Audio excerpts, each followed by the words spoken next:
kidding. Yeah.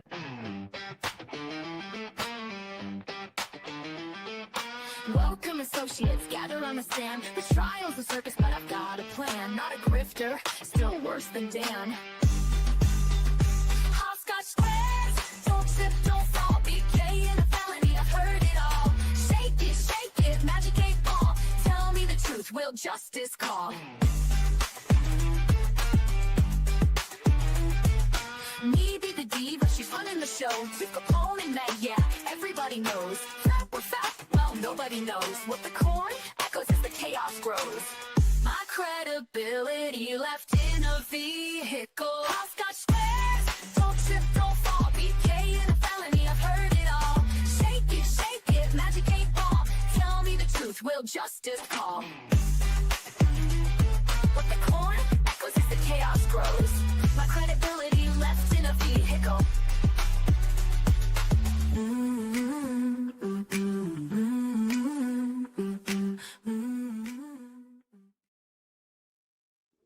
Hello, Heckle. everyone.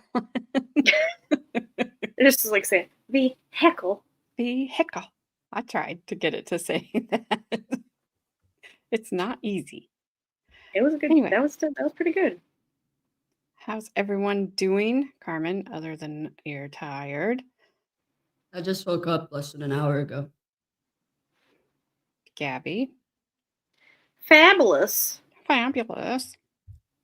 What's up, Moni G? Thank you, Baker, for the raid. And Brad. Every time I hear it. Every time I hear her name. Moni. Dill. I can't. It's not Christmas. What's up, Holly? Thanksgiving has to come first. How are you? No, Flash fan. No. Don't encourage her. What's up, Ronnie? What's up? She's saying Mary. No. Ronnie, no. Don't do that to me. She is already she's just ready to roll for Christmas. What's up, Brandon? Mr. Brandon. How's our favorite Southern jurors? Well, We just good old Southern Bells over here. just kidding. Well, where's your Southern Belle hat? For goodness sake. Oh, goodness. I see her getting it right now. Don't you worry. I always come prepared. Oh, I love it. Looks fabulous. Thank you. what's up, Annabelle? How are you? Hope you're doing well. And Dodo, hello to you. Thanksgiving is a day. Christmas is a season. Ugh. No, Wear me Christmas. out, woman. I guess you could say Christmas would be 2 days because there's Christmas Eve and then there's Christmas Day. So it's 2 days, not a season. 'Tis the season to Winter. be jolly. Winter is a Fa-la-la-la-la. season. What's up, Frank? How are you? A humbug. Humbug. I'm not bahumbugging anything. I'm not a Scrooge. Bless you, Caleb. I was like, what? I was like, what was that? Sorry. That's Caleb. Bless you, young sir. Like, maybe jump. I was like, That was am I funny. alone? I thought I There's was. someone breaking in. Yeah, it's like if you're gonna be a criminal, You make her jump. don't have allergies. That was funny. I was gonna try to ignore it and to pretend it didn't happen. See, 3 days have to include Boxing Day, which I know Okay. is not. It sounds. I can't. I don't know what Boxing Day is.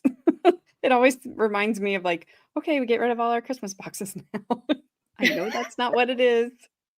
I'm just a dumb American. AJ's just out there like ripping up her boxes, putting them in the recycling bin. Boxing It's Day. Boxing Day. Sir Frank, shh, we are always alone. All right, got a couple housekeeping things to take care of before we get started. Carmen will be in control of things tomorrow night. Sorry, I will not be Yeah. here to keep her and Gabby in check. That's I promise apparently nothing. what I do. I promise nothing either. I know. I'm used to it. It's okay. I may, hopefully, we'll have time to hop on before the stream is over, but I don't know. Well, hey, your channel's still here, so we haven't been doing that bad. You guys have been doing awesome. I have to do this for Ronnie. Ronnie says, Carmen, you look as pretty as a spotted horse in a daisy pasture. What the hell?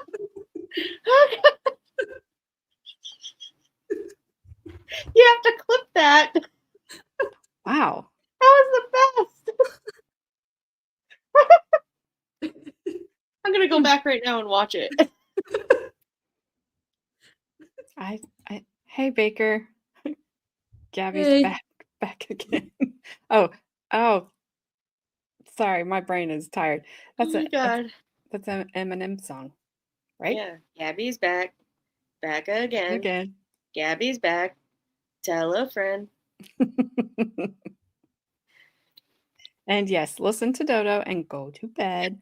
Thank you, though, for the song. Speaking of Baker, Yes, that's the other thing.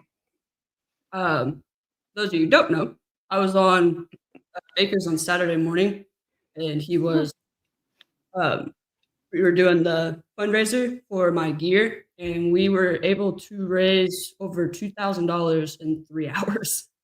So, my fundraiser is complete. Don't need anything else.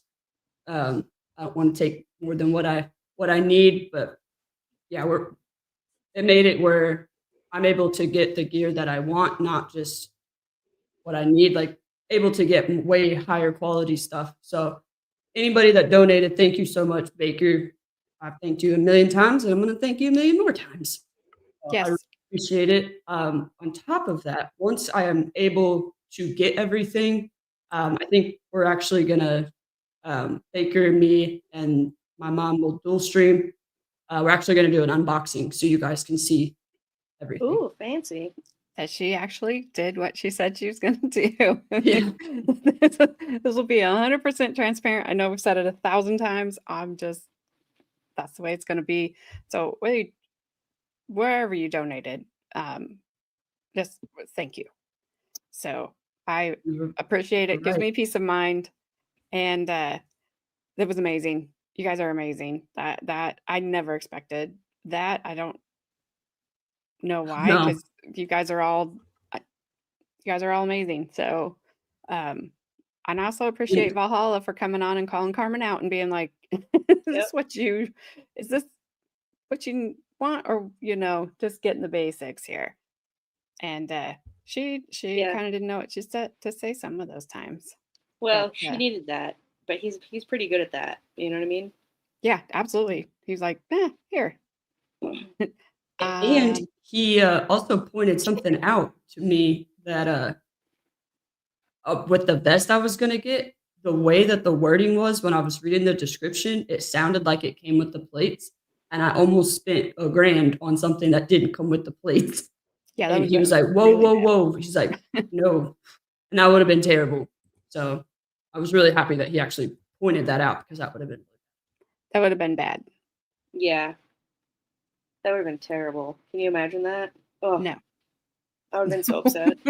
I would have just went and hid under a rock somewhere. I would have been there with you. Bree Week already called that out, or I did before we even started the stream tonight. I'm like, guarantee Bree's putting up the tree.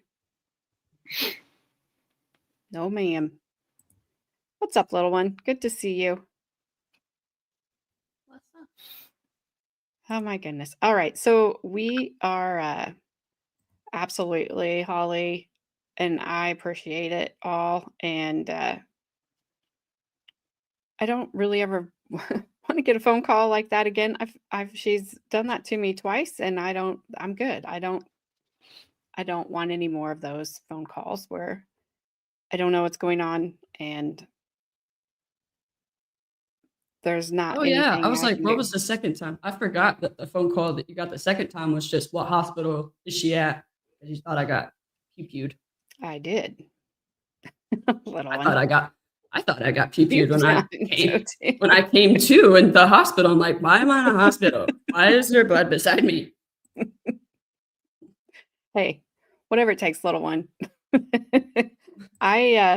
Yeah, I thought that, and then I thought, then I was mad at you because, I thought you picked up a bag of a, substance that begins Substance? with an F and didn't have gloves on, and I was like, "Are you serious right now? I had You know gloves on. better than that." I picked up a bag, but I had gloves on. Yeah, well, so anyway, so those are the 2 housekeeping things I think we had to take care of, but again, thank you Hype, all so much. hype. Gabby's not here. So, you're only here because you lost a bet. Whatever, Flashman. You, you're funny. Funny, funny. So, Oh, you're only anyway, here because you lost a bet, even though this is a trial that you wanted to watch. Oops. Flashman, I was beginning to think when we started this trial, I lost the bet, but, it's actually turned out to be really interesting. Um, so we we are, watching this trial from 2006. Oops, sorry. I was trying to get to the eggnog. I will tell my brother. He loves that Ew. stuff. We were watching this trial out of Craig, Alaska from 2006. The crime actually happened in 2004. This is a very small community on an island. There's about 2,000 people that live in Craig. The defendant is 16. She's 16 or 17 at this time. She was 15 at the time that the crime occurred. She's on trial for, she didn't do the actual unaliving of her mother, but they think that she had a hand in wanting it done. Her ex-boyfriends, who were 24 at the time, she didn't date them at the same time, but they were best friends, and she dated them at obviously just separate times. It wasn't very long far apart. I think she dated one at the beginning of 2004 and then dated who I think is the crazy one and started in August of 2004. And then her mom was unalived in November of 2004 in a horrific way, in a really, really just Yeah, horrific it's way. bad.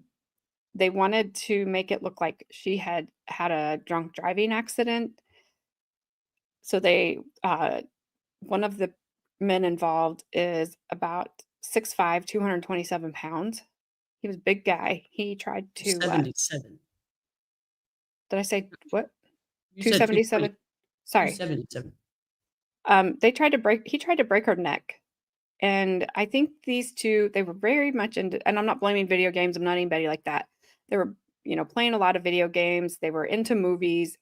They played the dreaded Dungeons and Dragons that, supposedly corrupted everybody's mind or whatever. I think they just thought it was going to be a lot easier than what it was, and he couldn't get it done. So he ended up taking his flashlight and hitting her in the throat. Well, first he karate chopped her in the throat, and then that didn't work. Then he took his flashlight and repeatedly hit her in the throat. That didn't work, and so they suffocated her.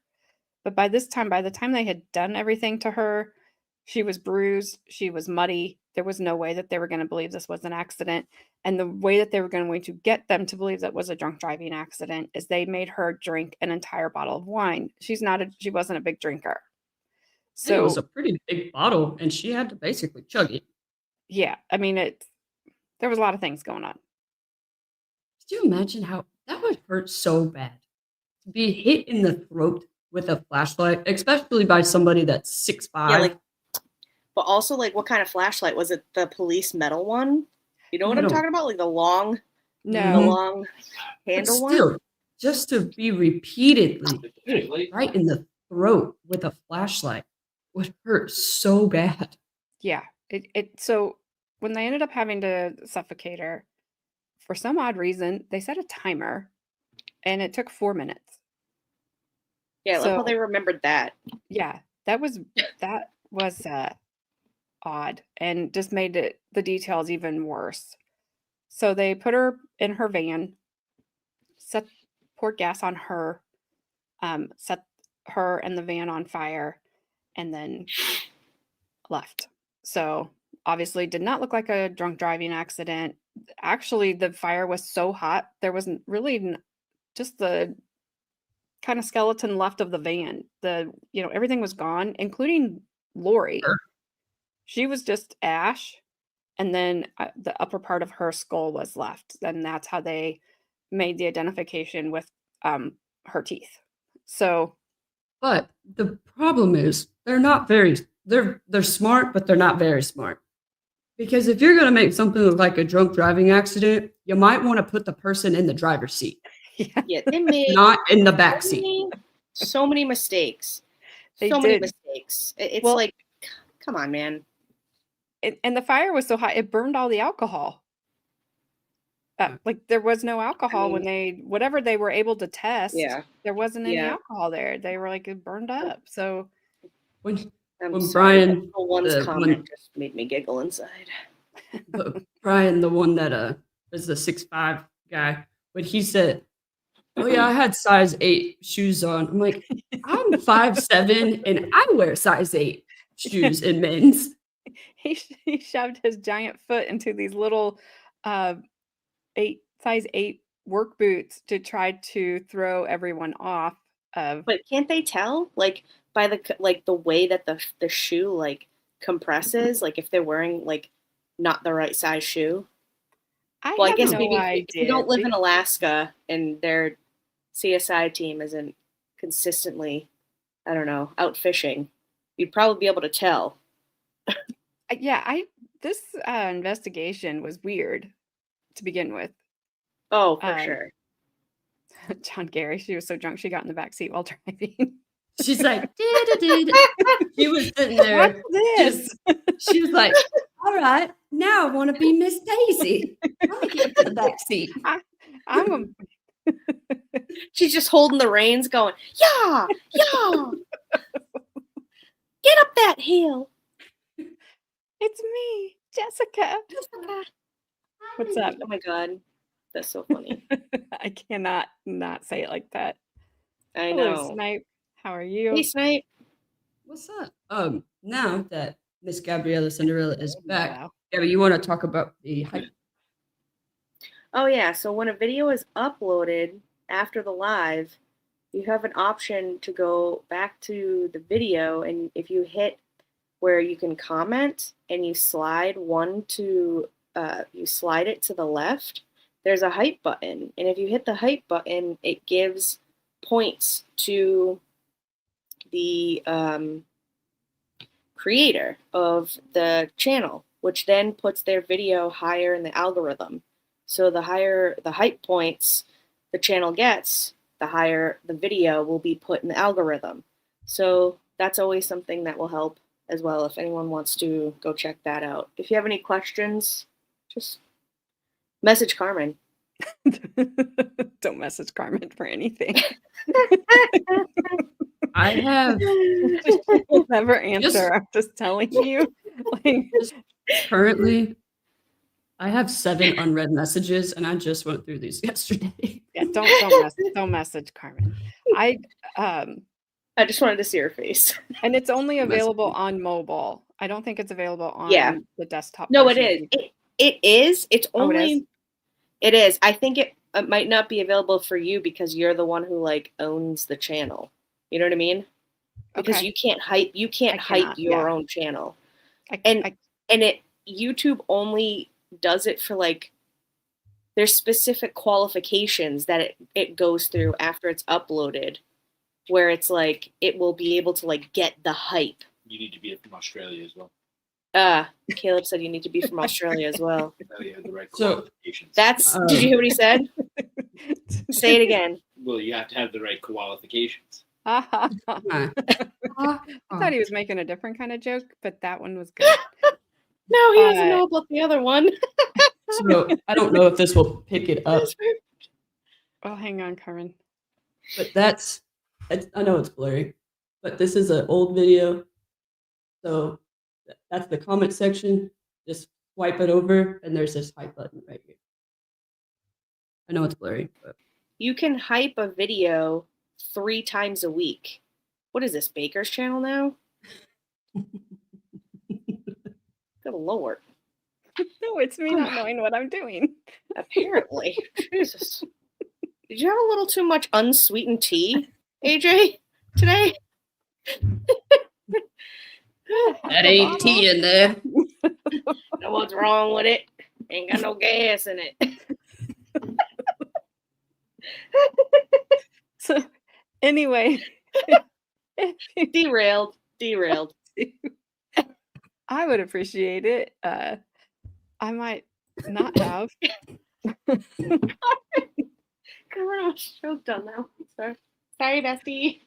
But anyway, I kept forgetting to talk about that. Gabby told me about it, and then I just kept getting sidetracked and forgetting about it.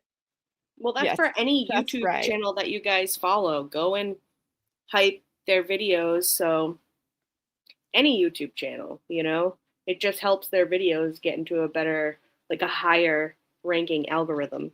Absolutely. And that's right. Jessica, I can't because I am the hype. Yes, that's right. Actually, you know what? I think KWow's the hype. She might be. She's definitely the mom. She comes in, she's like, y'all. Y'all. I was thinking about I'm that like, today. I was "Yes, walking around the ma'am." house. I was like, y'all. She comes in with her hand on her hip. She's like, God dang it, y'all. Y'all. I'm Y'all. so disappointed. So With disappointed. it. She's like, I just stepped on this Lego. Y'all better pick this up. Oh, She's no, really if you stepped on a Lego, you're yelling. You're straight up yelling because it hurts. If you never stepped on a Lego, I will leave one on your floor for you to find in the middle of the night. Nope, I definitely have. That never happened. I never Nice, left my Ronnie. Legos. Thanks. Thanks, Ronnie. Thanks, Ronnie. Hey, Also, I never any left my interaction, Legos, to be honest. any interaction that you do on a YouTube channel in general. So, like, if you go to the side where that little heart is, and you hit a heart, or like a laughing face, or this, all these things. That's an interaction that YouTube counts. So it boosts your videos in general. And they're really big on chat interaction right now. So Yep, there you go. Just don't be like me and be a lurker. Be a chatter. But so thank you. We completely got off what we were talking about, but I wanted to do that before I forgot again. So where we're at with the Rachelle Waterman trial is we are watching her police interrogation or interview, depending on what you want to call it, because that depends on if they didn't have her dad there, and they took her down to the police station at a time when her dad couldn't go because he was dealing with stuff from her mom. I thought he was dealing with the Girl Scout cookies. Girl Scout cookies. The Girl Scout cookie. I The can't explain the Girl Scouts. I can't explain the Girl Scouts because there's no way to explain the Girl Scouts without it sounding bad. He was too busy giving the Girl Scouts their badges.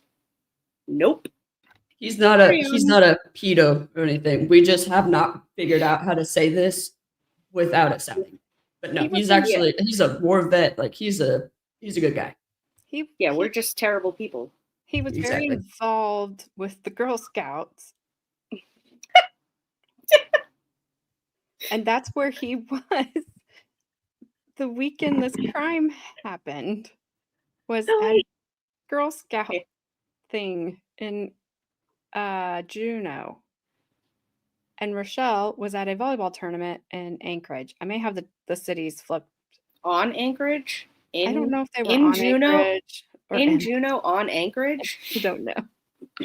But so they weren't home. So the police, they're saying that Rachelle told Brian Riddell and Jason, who Jason to me is the crazy one, Jason Errant, whatever, that she would be out of town, dad would be out of town, perfect time to, commit this crime.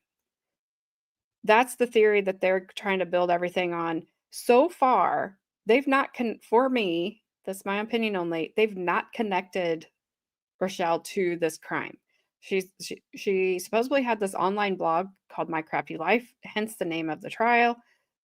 we've not seen anything about that, anything that she wrote in that. She apparently said that Craig, Alaska was hell. She's a teenager. She Yeah. lives in a small town. She's going to complain. She complained about her mom. Like, it that's what teenagers do, especially girls and their mothers. Like, they just tend to butt heads. So I can't say that. I'm like, mom, mom, mom, all the time. that was when you got older. And her Well, you- ringtone used to be Stewie Oh, saying, the mom, mommy, mom, mommy. mommy, because that's what it was like. Like, And you're like, what? I'm like, hi. You're like, it's 3:00 in the morning. I just wanted to kind tell of- you hello. I kind of feel your pain. but And now you get it. I do. I totally get it. I mean, it would have been something if she was like 10, but she was in her 20s. Yeah, I was just getting off work. Nobody was up. I was like, you should be up right now. My mom. Let me call her. You're like I 5:30 was- a.m. Oh, AJ's definitely up. Yeah. That's all right. Okay. I only had to be up a couple hours later for work, so it didn't matter. But anyways, Was Okay. I don't know if they said that Rachelle was in Girl Scouts or not. they never did say that. I don't know if she maybe had. And maybe that's outgrown like it. how he got into like being involved with that whole thing or whatever. I don't know. They'd never said. She was a volleyball player. She was a basketball player. She was a good student. I mean, the bad thing she had happen was she met these two men. And I'll even, now I take that back. That's not the bad thing she had happen. The bad thing she had happen is she had decided for whatever reason she needed to be with a lot of guys. And she was in a very, very short period of time. And She's like, I'm 15 years old and I banged half the town. pretty much. What's up, Luca? And Luca, have you ever had Girl Scout cookies? oh, God, Carmen. I'm serious. I'll send him a box because it's a legitimate question. Because I watched a Brit earlier eat Thin Mints for the first time today. I don't like Thin And Mints.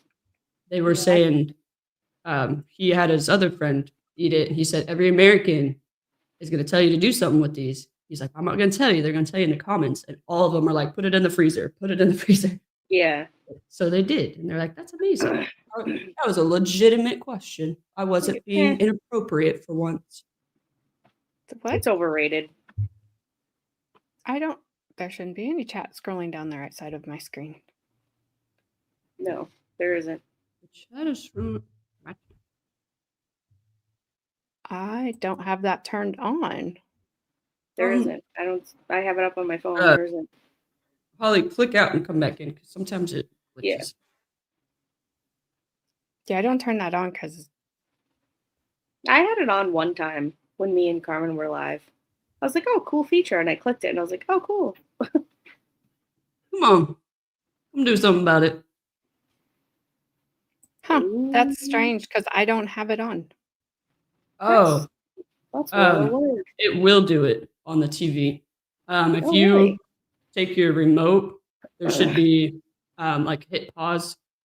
There should be a section like over to the right side of your screen that says chat and you can turn it off. Oh, interesting. I didn't know that. Well, because I usually don't watch it on my TV. Are you scared of you? Yes, Luca, you may say something that makes you very happy today. As you're typing that, I'm going to continue on. So, Rachelle made some allegations about her mother abusing her. That has not been proven. They've not talked about it a lot. Maybe they'll get into it in these interrogations, whatever videos, because I think my personal opinion is she was running her mouth to Jason, who was her current boyfriend.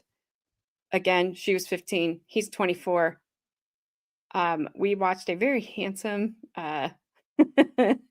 detective. Was he a detective? Whatever he was. But poor fella, had to look at all these pictures that Rachelle had sent Jason doing things to herself that the judge would not allow in court. But he got the fun job of describing them. he was uncomfortable. I was uncomfortable. Everybody was uncomfortable, but he was nice to look at least. Luca, what'd you do? You got on your scale today, and today is the day that you lost 84.21 pounds since last November. Wow. Bravo. Wow. Good job, Eee. Steph. Enough for you to get some cookies. That Nice. we'll send you 2 so you don't because they're very Just addicting. 2. They So are. congratulations, Luca. That's a The lot. Girl Scout cookies, yeah, they're about to come out around here in the by the grocery stores. They're about to sell them. Yeah. I try to go to the entryway that they're not selling them, and then they somehow end up in that entryway when I'm leaving. Flashman, I ain't in trouble. That's my brother. Sure, he says. You don't think she was uncomfortable tonight? Because man, I would have just wanted to crawl under the table if that was No, happening I to think me. I think he's saying Rachelle wasn't uncomfortable Yeah, taking no, those I photos. I would have been taking the Uncomfortable for photos? what? I would have been Oh, uncomfortable with that detective talking about what I was doing when I shouldn't have been well, doing it to a man that should not have ever had possession of that because I'm a minor, he's an adult, and they never were charged with 1, having relations with her, or 2, okay, so you can't prove that part, but 2, you have the photos, you have the videos, you know he had them, and yeah, he was not charged with it. yeah, So, I don't know, that bothers me. Obviously, they did a lot worse things, but the reason I think Jason was in the driver's seat with all of it is because Brian, who did the actual unaliving, depending on who you believe, never talked to Rachelle about if she wanted this done or not. Jason was the one in the middle, and he was the one that would call up Brian and be like, "I'm gonna go take out Lauri right now because whatever." It'd be some dumb reason that Brian would have to, bring Jason back off the edge of the ledge, and he'd be like, "I'll do it." And he was just trying to put Jason off, like, maybe this will just calm down. Their mom, her Lauri or Rochelle's mom, did not want her seeing Jason. I mean, duh. So he was mad. He didn't want to wait till she was 18 because he was scared that she would find somebody else, and I guarantee she would have. And mhm, he just seemed so possessive and just but I do think that she was telling him, "Hey, my mom's abusing me," because it would get attention from him. So right, I do think she was playing that. Whether it was happening or not, I don't know. I don't think so.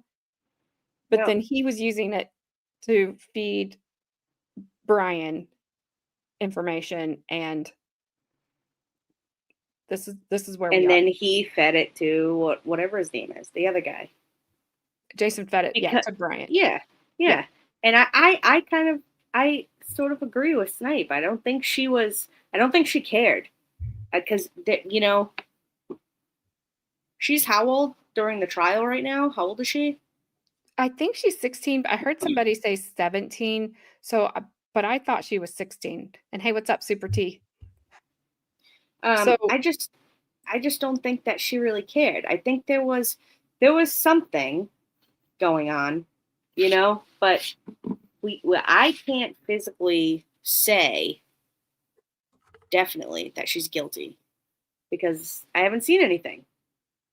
yeah, I haven't either. And some people, are of the opinion that she was grooming them as much as Yeah, they were grooming her. I'm So one of yeah, them. I don't know, but it is it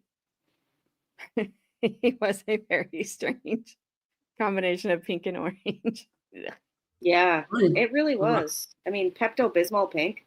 Yeah, it was weird. Brian says, I can smell a skank even from across the computer screen.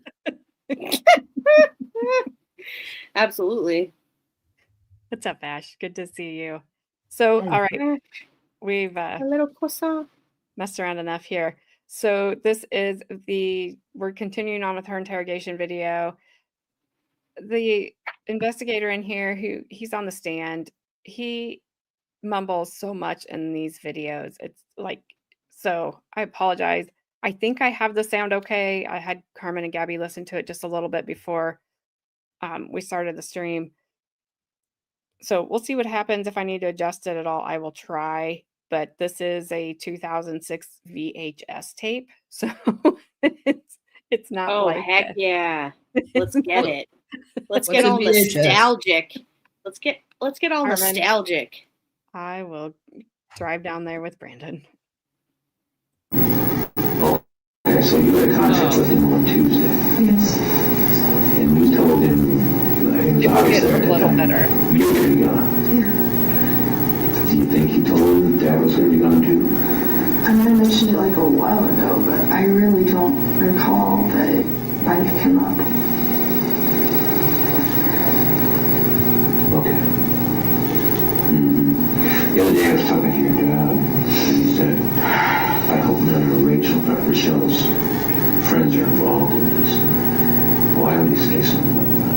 I don't know. I mean, that's kind of out of the blue, something weird to say. Why would he suspect some of your friends? I don't know. No idea.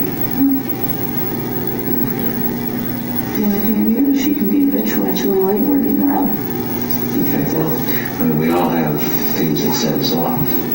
You know, I mean, I'm sure my kids could tell you plenty of stories of times when I get unreasonable. But, you know, we're people, Yeah. right? This thing you talked about, your mama hit you. Yeah. What My father didn't know. Okay, so what was that all about? She would just get mad. Like, she didn't like my collars, my black fingernail polish. She didn't like the fact that I'm Wiccan. Wiccan? Wiccan. What's that? It's just a religion that we believe it's kind of like hippie mixed with what you call magic. Okay.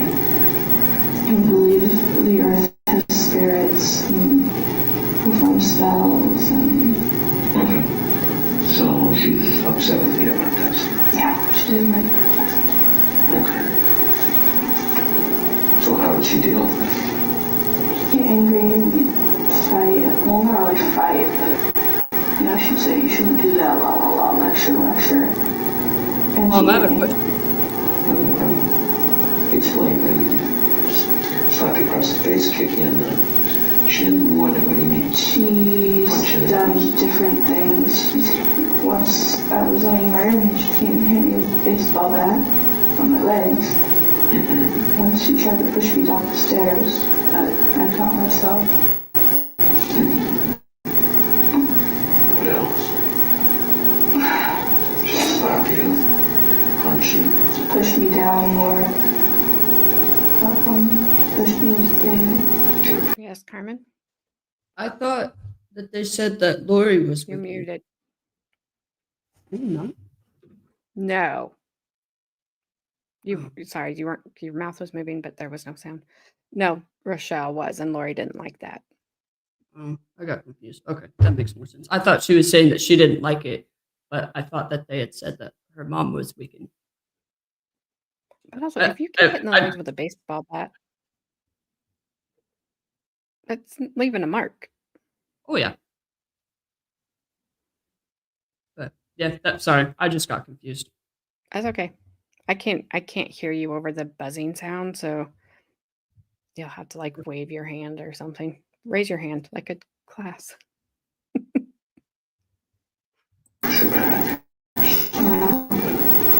Janet looked out. Didn't tell Jason and Brian about these incidents. I just told them that she was against it.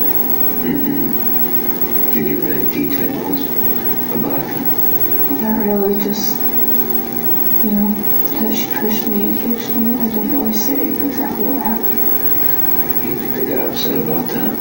I mean, you alluded to earlier. Yeah, I really got angry because That Jason wanted to intervene and he wanted to. he just wanted to talk to her or talk to the police or something. He just wanted me to be safe. And When was the last time you were there?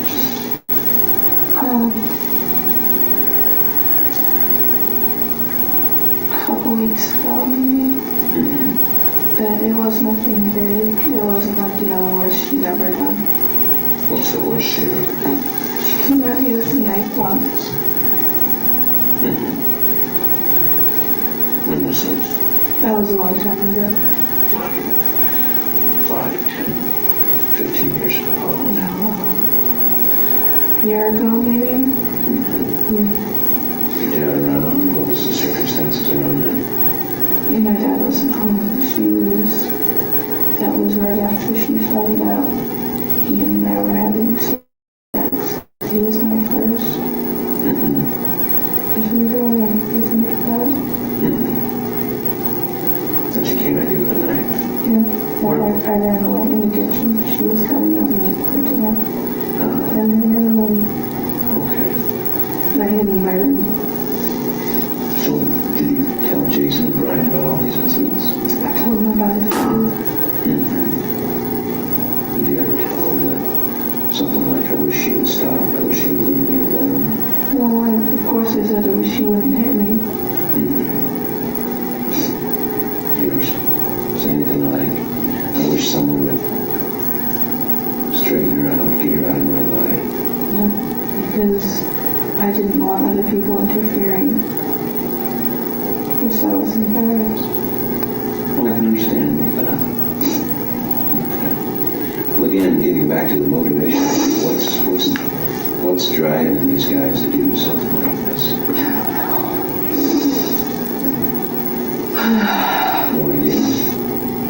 I don't know, maybe I thought if it was both of them, that would help me because I've been depressed lately. Just things with my ex were crappy, and school wasn't that great. I have a really bad back and it's been bothering me really bad. So I was in a very bad place. You were in a very bad place in my life. Okay. And they're aware of this. He talked to them about this. He expressed these feelings. Just that I was depressed. And this is to Jason.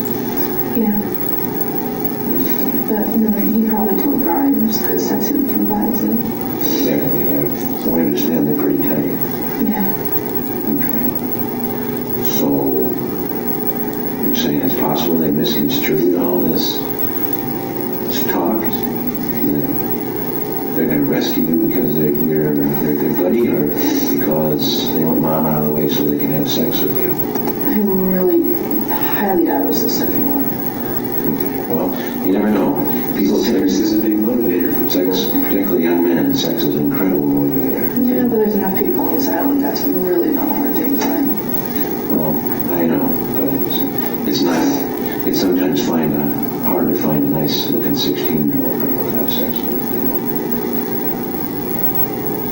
But I'm not saying this is true. Yeah. But I'm just trying to understand what's the driving force behind this.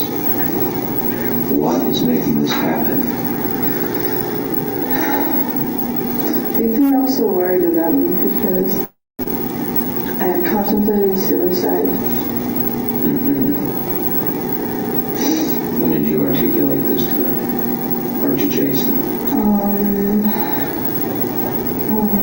A couple months ago. Well, it's pretty clear that this thing was planned for a while, but it also something seems to have sparked this off. I can't believe that they've waited for 3 months to... There's been nothing recent. Mom and I have been getting really well lately. Things have improved. Definitely. Okay, so then why? Why did they pick this weekend? Just because you're gone and Dad's gone? I mean, when is another time you and your father have been out of town at the same time? I think there was one other time a few months ago. What was going on then? I don't know. I think I had a volleyball tournament with some Girl Scouts or something. Hey, Ron, since the summer's at the town a lot, isn't she? Yeah, her and I go down to Washington. So when did you get back? Early August 9th or something.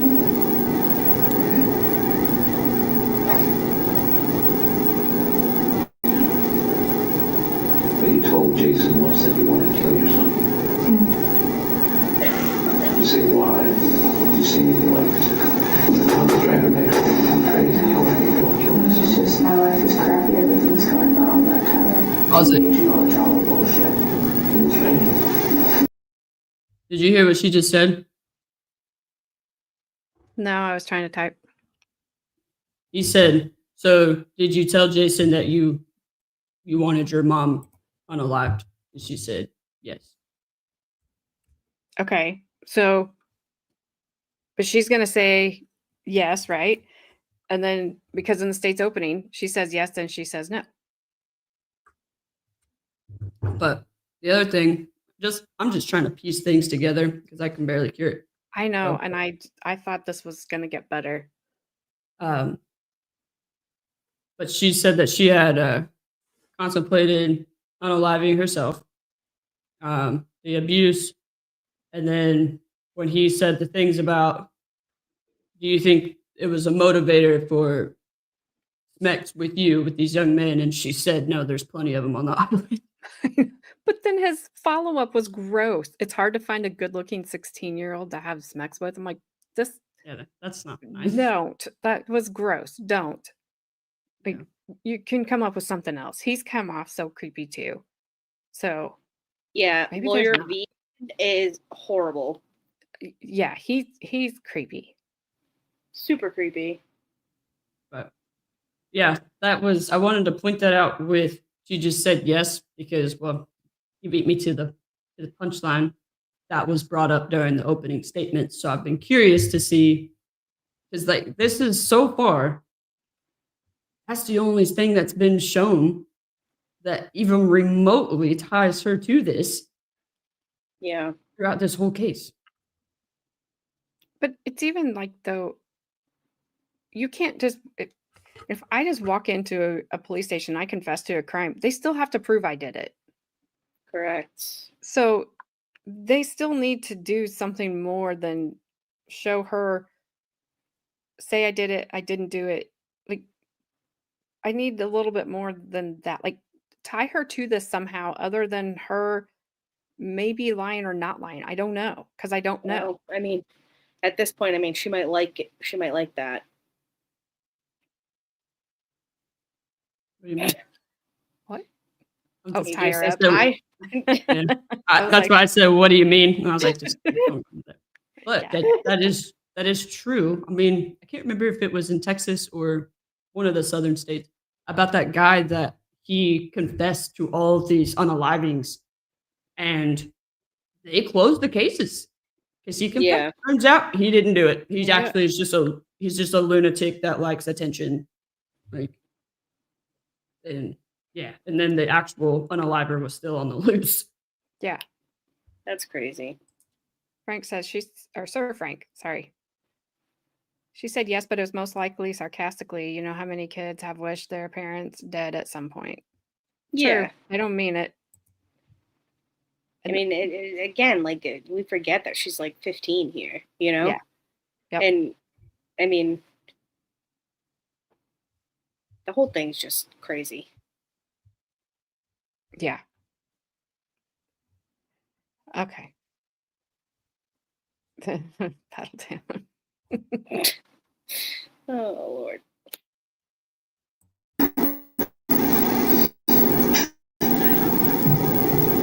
So you're kind of saying Ryan in particular is someone who could misinterpret that. Probably. That wouldn't surprise me, but I don't know how far to take it. Okay.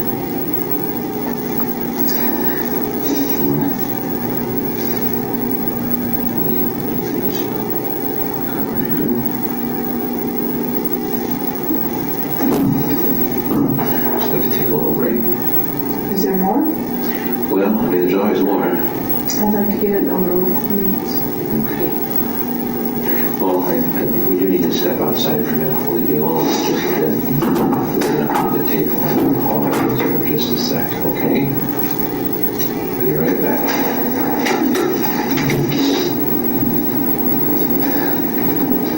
See anything I can get you more drink of water. Okay.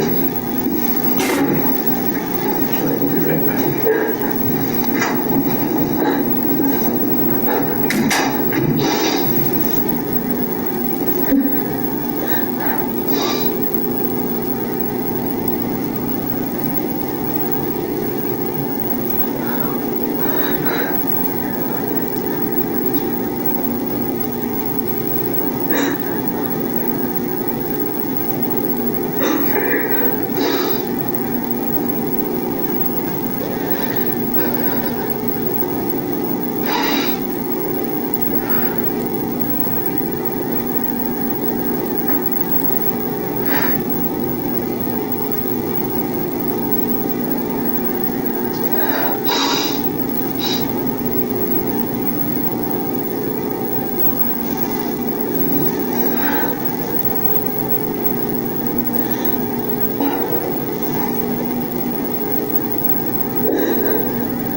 Okay. We're back on record. We stepped in for a few minutes. While we were gone, you were here alone. Okay, we didn't ask you any questions or anything like that. Okay. Okay, we got a couple of other things we need to work on.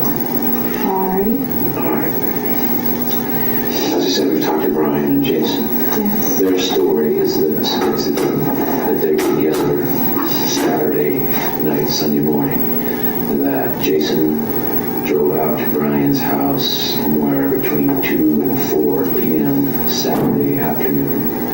They spent the remainder of Saturday at Brian's house. They came back into town to do a little shopping, but they did not go back to Jason's house. They went back to Brian's place in Hollis and stayed there the rest of Saturday night watching TV, basically. They crashed there, and then Jason gets up in the morning and comes home 10-ish, something like that. Now, that doesn't seem to match what you're telling us about the phone call, does it? Nope. Okay. So what's the discrepancy there? Who's being honest with us?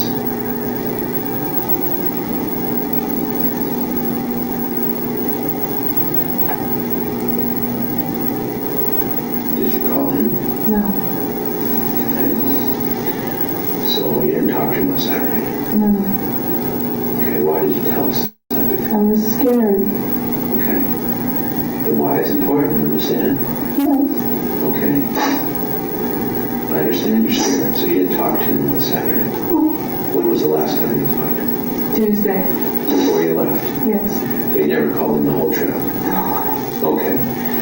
Did you call him when you got back on Sunday? I saw him online. You saw him online? Yes. Okay. Wait, so you... And did you ask him to come over to your house? No. Why did he show up at your house? He showed up Monday. Why did he show up? Because I called him from the school because I was upset and I wanted to talk to somebody. Okay, I'm sorry, I misunderstood. So, Sunday, I saw him online. you talked to him online. Yes. He didn't come over. No. Monday, after the car was discovered, Yes. you did call him. Well, I called him from the school. Okay. That's all. And he came over to talk to you. Yes. And why did you choose him instead? Because I didn't think he was doing anything. I didn't think it was work. I really didn't want to pull my friends out of class. Okay. And I wanted to talk to somebody. Okay. Alrighty. Well, again, I appreciate you being honest with me. Alright. And again, I need you to be absolutely honest with me with everything, okay? Now, your credibility is on the line here. Yep. Is Rachelle, the stand-up, responsible person we think she is, or is she some slug? Which is she? I mean, you haven't been honest with us about Yes, I know. things. You need to tell us everything. Again, we're not real clear on why. We've told you a couple times, and I'll tell you again, we do not believe you are responsible for your mother's death. But somehow, you are a catalyst for the events. And we need to find out what that is. And I think you may know. I don't know. Okay, we're not blaming you for anything. I don't. And it's not your fault what happened. Okay? It's not your fault if somebody misunderstood something you said. I don't remember saying anything. It's not your fault. If I somebody- don't know what anyone can say that. No, I'm not trying to confuse you or trick you. I'm just trying to get to the truth.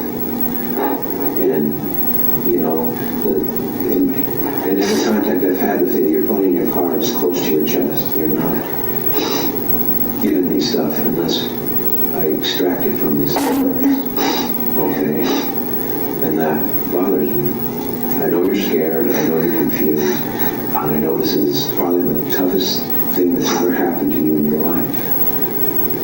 But you gotta understand, we gotta know the truth. The truth is what we're after, and only the truth. We're not out to blame anybody for anything they didn't do, whether they didn't mean it or not. And the law has built into it a lot of degrees on things, right? Okay, for example, you're driving down the road and you lose control of your vehicle on icy roads and crash into somebody, and they die as a result of the crash. Well, you know, you didn't mean for that to happen. You weren't speeding, you weren't drunk, you weren't doing anything reckless, you just lost control. And that happens sometimes, right? Now, the flip side of this is if someone was intoxicated and speeding on icy roads and loses control and kills somebody, they should be held a lot more accountable for what they did, right? They committed an act that was reckless and caused somebody's death. So all those differences are looked at. If someone inadvertently or unintentionally does something, that's one thing, way down here. Somebody purposely, deliberately, with malice and plan and forethought does something, that's way up here. You understand where I'm coming from now, right? Okay. Again, we don't believe you caused your mother's death or were responsible for it. But the circle keeps coming back to me. I don't know why. I really don't. What is making these guys tick? I don't know. I'm not telepathic. Okay, you know a lot about them. What do they look like? What do they do? What are their likes? What are their dislikes? What drives them? I mean, I have my opinions. You know them a lot better. You've been with them a lot more than I. You've seen them in different circumstances than I. I mean, okay, for something that's, for starters, they play video games, okay? They're 25-year-old men and they're into games. Oh, come on, there's 35-year-old men. I know that, but there's also 25-year-old men who are raising families and don't have time for stuff like this. They work on computers for a living, naturally, they're into that kind of stuff. Okay. Well, that's something, okay? That's a window into their makeup. And that's what I'm after. That's what I'm trying to find out. Okay, you see where I'm coming from. What drives these guys? What is their motivators? You know, other than the obvious things, they're 25-year-old men, and obviously 25-year-old men think a lot about sex, for one. They're not that typical sexual people. They're not like that. Okay. So they're not horny all the time. No. Okay. What else about them can you tell us? They drink a lot, they smoke dope, they take any other kinds of drugs?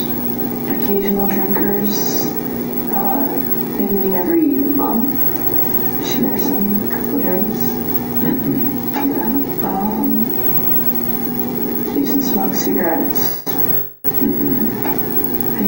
don't know if he smokes marijuana or not. Okay. Well, when we talked to Brian today, we found 17 pot plants in his house. That's just an incidental. Does he smoke dope? Brian, apparently, I don't know. Do they use any other kind of drugs? Meth, cocaine? No. Have you ever seen them consume anything like that? Talk about meth, cocaine, LSD. They're not, no, they're completely against all that hard stuff. Okay. So again, what is driving these guys? What would inspire them to do something like this? Are they into fantasy, role-playing games? Blood babies? Like Dungeons and Dragons, anything Yeah, like we that? used to play D&D. Okay. Dungeons and Dragons. Right. That's what I'm saying, a fantasy game. Yeah, we used to play that. Some people have fantasy games. Oh, committing murders. You know. Sometimes they act on them, sometimes they don't. Did they ever do anything like that? No. or do they ever show any particular interest in true crime books or TV shows, right? No. Do they watch CSI or do they anything like that? Okay. All right. Anything else you know about these guys? We're trying to crack the code with Jason and Brian. I mean, you'd have to ask, I might know stuff, you'd have to ask specific questions. It's hard to tell what's crap, like the kind of food they like. So you talk with Jason all the time. You talk to him for months and months, right? Yeah. And almost every day online and things like that. So where's Jason going? Where's he next year, or what's his plan? Is he gonna walk off the island, go to med school, and become a surgeon, or what is he thinking about? He was looking at going into game design. Okay. Brian has been trying to make his own video game. He had investors in China, but I think they felt that he's looking for more. They're just both computer nerds. Is he pretty good at making games, Brian? Yeah, he's very good with computers. What kind of games is he interested I think he had a war game, like, it was kind of a redo of World War I or something like that. It was a historical, it was like, I don't know. I didn't really know much about it. I did some maps for him while I worked for him, but that's about it. crime games? What? In crime games? Nothing like that? No, they played, Alien games and Halo 2 and stuff like that. I don't really pay attention. I'm not a big video game person. What do you know about their computer habits? Like, do they save their chats, their emails? Are they into pornography? I don't know, they're guys probably. Have you ever seen any pornography? Any bondage stuff? Anything like that?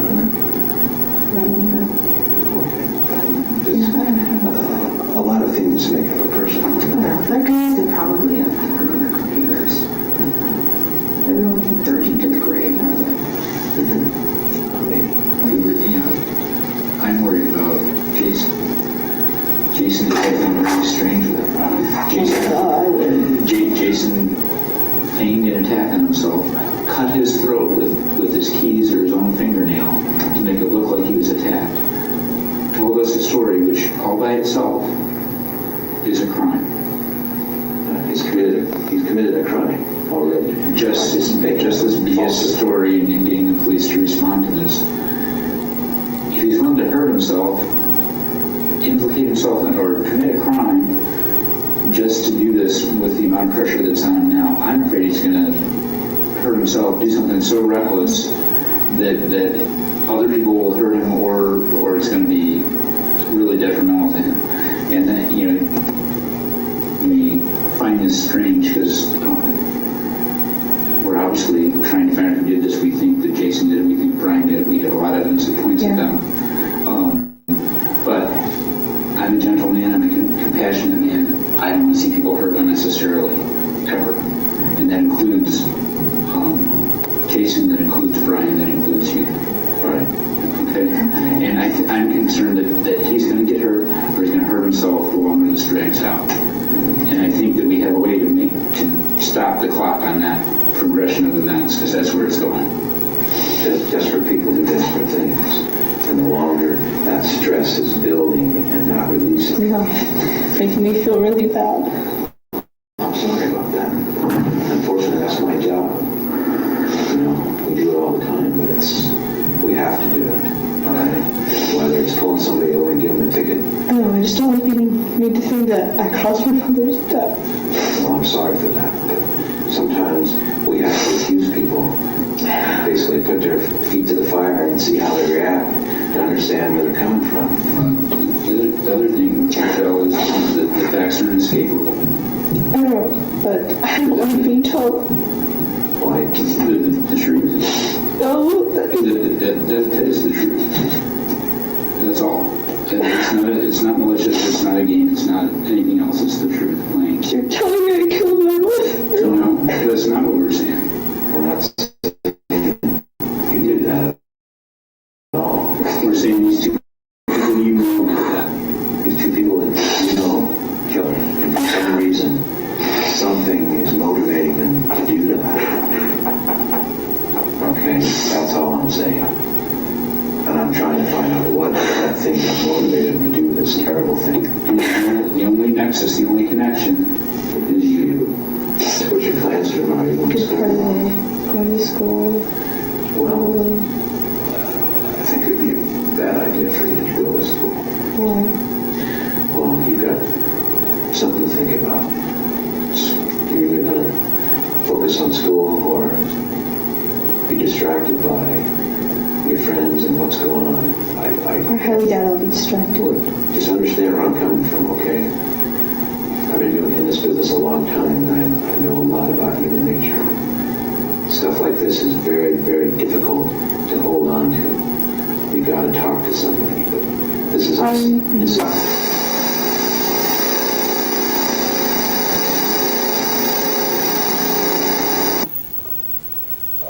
Now, after the interview with Ms. Waterman, what did you do? We drove her back home and dropped her off at her house. And that was it for the day then? Yes.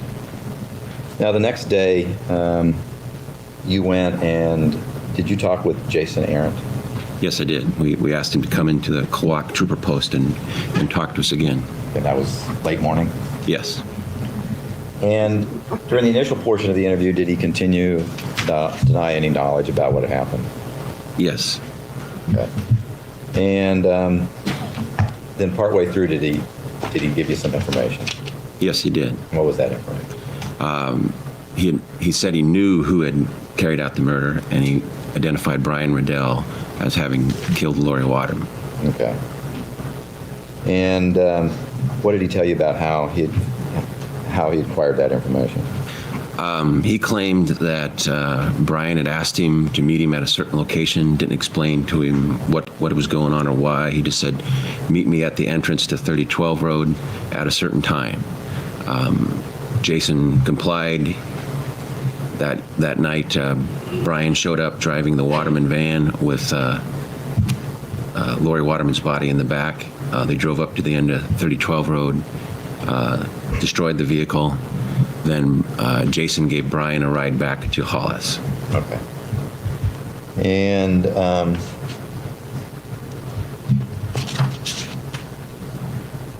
so, according to that explanation he gave you, he didn't know anything about it until after.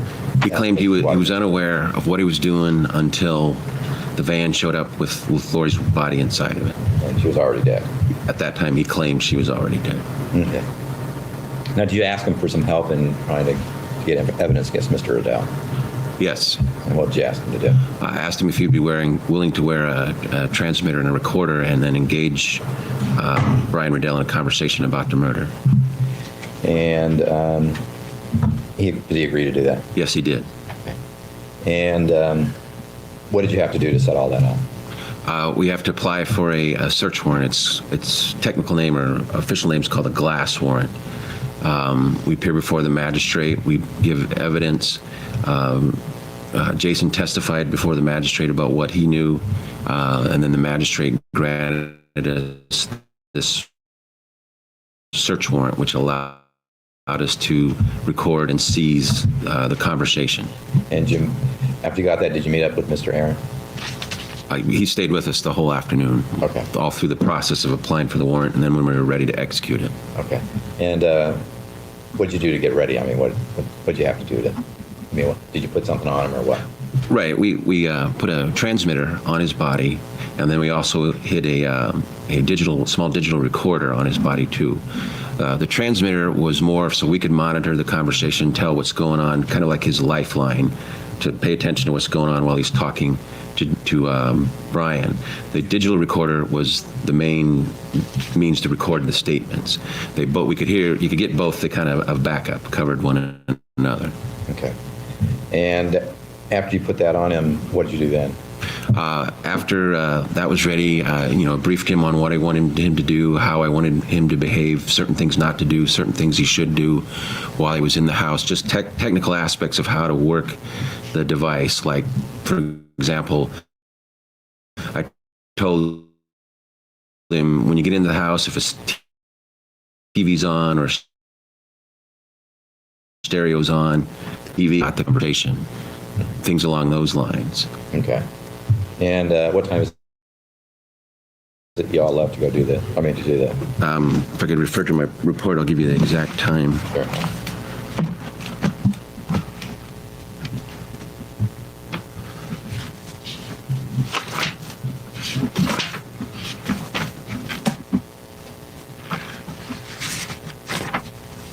If you didn't see Brian Riddell or Jason Aaron's testimony, they were very different from each other. In fact, that Brian Riddell didn't ever change his tone no matter which side was questioning him. He was very matter of fact, which was really odd, but everybody here has been very matter of fact. The most emotion we have seen so far has been Rachelle. She's the first person, other than I think the neighbor, that was one of the very first people. Brian seemed like he was telling the truth compared to Jason, who literally was admitting on the stand. Jason was the first one to talk to the cops. He was the first one to throw Brian under the bus, then Rachelle under the bus, and he admitted several times on the stand he was just trying to save his own skin.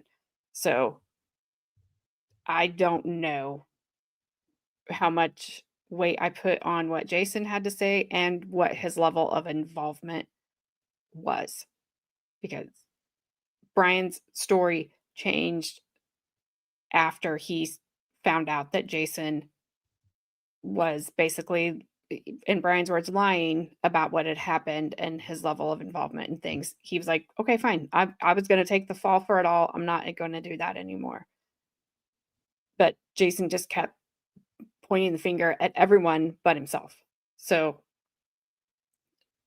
their testimony, Brian's testimony was really hard to listen to because he describes what happened to Lauri.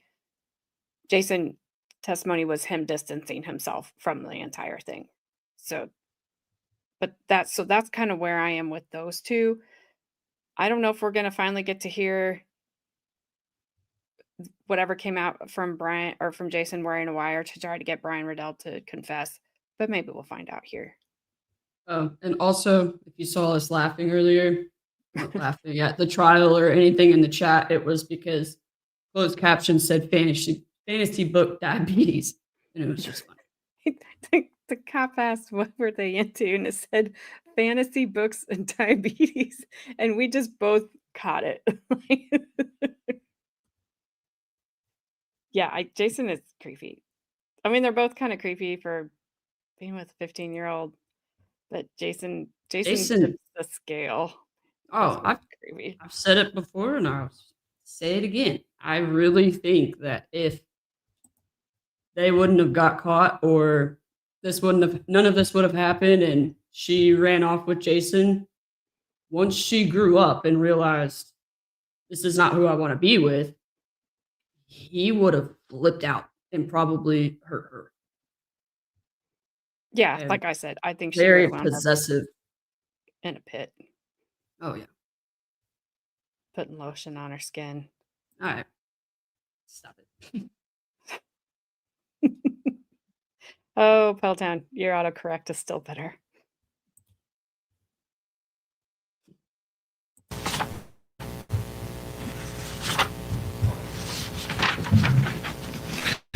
We left Cloac Post at 5:35 in the afternoon, headed towards Hollis to Lee Edwards' residence where Brian was living. That took about 20 minutes, half hour to get there. Thereabouts. All right. And what was your involvement in it? I mean, what did you do during that? I was riding in an unmarked vehicle, Chevy Suburban. Investigator Sims was with me, Sergeant Habib, and one of his officers from the Craig Police Department. Basically, Investigator Sims and I were monitoring the transmitter. We were just paying attention, listening to what was going on, listening to see if there's any signs of danger or problems, and then we would alert the other officers who were around the area that we had a problem, that we may have to go in and rescue Jason. Okay. And then when you got out in the scene, what happened when you got out? I mean, what happened with Mr. Aaron when you went out there? Well, the area where we were trying to work this wire is kind of like in a bowl, and it made it very difficult for the transmitter. We had to be very, very close to this house to pick it up. We had to drive down close to the house, and as we stopped and set up, Brian just appeared. He was standing on the road. Unbeknownst to us, he was standing there on the road waiting for his brother to come pick him up. And basically he saw us, came up to see what we were doing. Okay, and then what happened? By this time, Sergeant Habib was outside of the vehicle. They contacted one another. Sergeant Habib gave him some story that he was a hunter, or that he was looking for a certain house, and Riddell seemed to accept that story and walked away. And then what happened? He walked back to his house. By this time, Jason had driven into the driveway and was already there. Basically, you know, the wire was sort of compromised, but at the worst possible moment. We had no way to stop Jason just at the time we were encountering Brian. So Brian goes up to Jason. They immediately start talking outside of the cabin or the house. We could hear them on the wire. They were starting to talk about things, so we decided to just let it go and see what they said. What happened? They went inside. They talked some more. Jason didn't turn the TV down. We listened to an episode of King of the Hill for about 20 minutes. And then Jason offered to give Brian a ride, which was something else I told him not to do. Don't get in a vehicle and go away, because as the vehicles move, the sound we can't hear because of the sound of the vehicle, plus as the range of the vehicles separate, we lose radio contact and we can't monitor what's going on. So Jason gives Brian a ride up to the main road, the Hollis Road. They stopped there. They talked there for a while. Due to the traffic noises going back and forth, we can't hear a lot of what's going on. But we do hear snippets of conversation, and Brian does make admissions about his involvement in the murder. Okay. So how long did all this go on for? We started, we got to Hollis there a little before 6 and started to execute the recording, and let's see, we left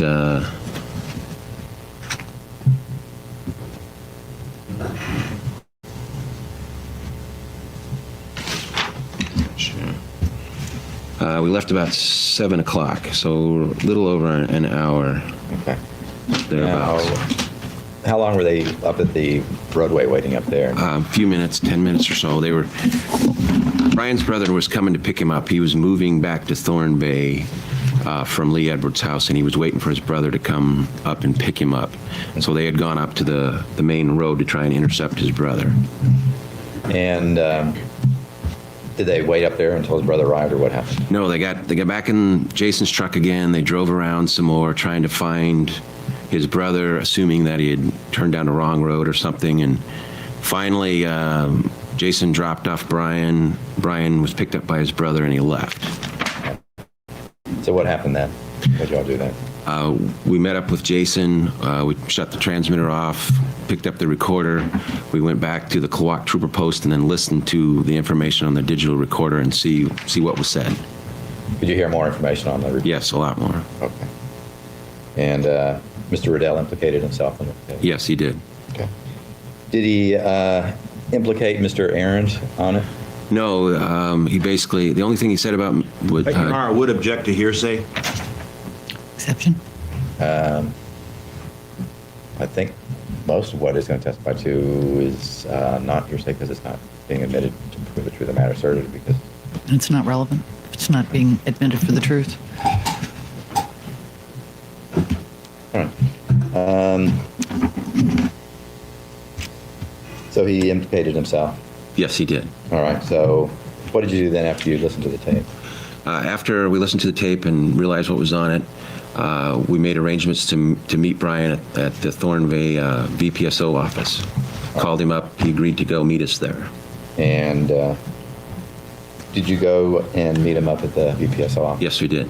Okay. It was late when you got there? Yes. And when you got there, was he already there? I think we kind of all arrived simultaneously, or maybe, yeah, he was waiting. Yeah, he was there. Okay. Now, did you arrest him immediately when you got there? No. Okay, what'd you do? Excuse me. Went inside the office and I started interviewing. Okay. Now, initially, when you interviewed him, did he admit to what was going on, admitting his involvement in the crime? No, he denied any involvement in the murder. And then did you confront him with what you had on the last one? Yes, I did. I confronted him with the fact that Jason had come to us and talked to us and that we had worked the wire against him and he had made incriminating statements on the wire. Okay. And then did he basically confess? Yes, he did. So what did you do after that? After that, I contacted the Ketchikan District Attorney's Office and they advised me to go ahead and arrest Brian. Okay, did you already have an arrest warrant? We had a warrant, but he said to go ahead and arrest him, to serve the warrant. Okay. We drove back into town, and he was booked into the jail. Okay. Now, the next day, did you have contact with Jason Arendt? Yes, I did. Trooper Claus and I went over to his house in Klawock. Prior to that, did you get any type of warrant? An arrest warrant for Jason, yes. Okay. And did you interview Mr. Arendt? Yes, I did. And where'd you interview him at? In his bedroom in his house. Okay. And after you interviewed him, did you arrest him? Yes. And then where'd you take him to? We drove into Craig, and he was booked into the jail in Craig. Okay. After you booked him into the jail, what'd you all do then? At that point, Thank you, Brandon, for the $20 super chat. Damn, Daniel. I can't even say it like that guy did in his little viral video. Judge Hairspray shut him down out in these streets. 6, 7. You gotta do it. You gotta do it right. Dang it. We just had this conversation about 6, 7 last night. Me and Brandon and Dad. Your dad, because we don't know what that is. You gotta. It's nothing. Stupid thing kids say, but no, you gotta do. It's damn Daniel. Judge's Hairspray just shutting them down out there on the streets. 6, 7. He didn't have a Damn Daniel. Damn Daniel. Damn Daniel. Right. I actually asked my younger cousin what 6, 7 was. She laughed, and then she told me didn't what know it was. either. No, she did. She's in high school, so she knows. Of course. Literally doesn't mean it. anything. Yeah, it means absolutely nothing. It's in a song. Okay. Kind of like Maybe how Brandon said that. 365, damn good time. Like how we used to sing. In my 867-5309. Yeah, it's the same kind of thing. It's in a song and it means absolutely nothing. What was the other one? 1738. Yeah, 1738. I have no idea. Damn, Daniel. Damn, Ash. Thanks for being a member for 1 month. I appreciate it. Oh my god. Damn, Ash. That's pretty good. That's my segue. That was awesome. I mean, I loved every minute of it. All right. Ash. That's my segue. Damn, Ash. Back to Captain comb over walrus mustache. Total walrus. It does look like a walrus. He does. You know, Lesko disagrees with you. Look up Alice in Wonderland walrus, Carmen, and this guy will pop up. Oh, I was gonna say no. I've learned. Don't Google. We had his eyes bug me because we got his eyes, that are kind of little beady eyes, and then you had Captain Crazy Eyes. The first cop that we saw, we're like, holy crap, stop staring at me. And he's just a complete opposite. I don't know what to do with him, but I'm going to hit play. Carmen, you enjoy looking things up. AJ? It does. Doesn't Yeah, it? I'll show you. No, legit. It looks just like him. Moni, What's up, Moni. Moni. See? Looks just like him. Just like him. Except for his little top hat is covering his comb over. I can see him smoking. Oh, I was like, what happened? Off the screen. I actually got scared there for a second too, because I thought I just took yours off on accident. I was like, gosh dang it. Damn, Carmen. Damn. Yeah. I was like, Carmen, back at it again with the mess ups. You don't have to. You don't have to be Brandon. All right. 1748. 38. Whatever. Okay. I'm hitting play. Sergeant Habib indicated that Brian Riddell was willing to talk some more to us. He wanted to talk some more. So we took him out of the jail and into the same interview room you saw there, and re-interviewed him about the murder. And it was sort of a reenactment. He showed us how he did particular things, and they videotaped it as we did it. All right. Now, I guess while you were interviewing Mr. Riddell, did Sergeant Beebe contact you? Yes, he did. And he told you that Mr. Aaron had more information to provide? Yes, he said he had spoken to Jason. Jason had more information, and he wanted to talk to us again also. Did you interrupt the interview with Mr. Riddell and interview Mr. Aaron, or what did you do? No. I only interrupt because Snipe Hunter, welcome to the jury pool. Thank you so much for becoming a member. I appreciate it very much. Snipe Hunter. Welcome. Dom. I'm not pressed. Don't ever let me do that. No, again. Moni. Don't press One. one to doubt. Don't press one to doubt. Sheesh. Dang it. No. Google's down tonight, Lesko. Google doesn't work. Yeah, it doesn't. But Moni, it's Moni, you didn't do anything wrong. I pressed 1 too. No, I'm just kidding. Lesko likes, just like he does Baker, he likes to look up things, likes to Google things, send me things and make me look them up. But the courtroom drama has just been, bad audio. Press dos for Espanol. People crying. I think we got some diabetes. We got fantasy book diabetes. I don't think that her interrogation video is done. So I'm not sure exactly what they're doing right now. I hope they don't waste the time to play wire stuff we can't hear. Yeah. I'll try to. What's your timestamp right now? Yep, he's a young one. He's 42. He's the young buck. 4212. 4212. 42. Young Wilford got the diabetes. Diabetes. I think why they never made him say it right. I've fallen and I can't get up. Oh. Brandon, I'm not even going to ask. I'm hitting play to save myself.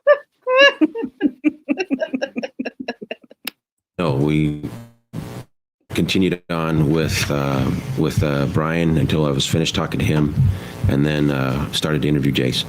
Okay. Now,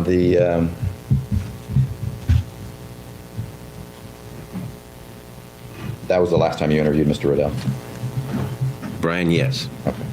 Now, when Mr. Riddell testified, I played a portion of his interview. Was that did you listen to that? Which interview? I interviewed him twice. You're referring The one that I played in court. That's the interview on the 19th. Is that the one where he was talking about Ms. Waterman? Do you remember playing? Yes. Okay. Okay. Yeah, the one At the jail. Okay. Okay, yes. Last interview you did. Yes. Okay.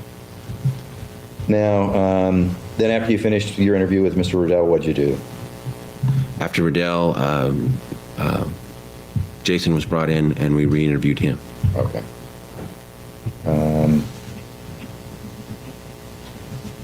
Your Honor, I need to talk with you and defense counsel about something before I go any further.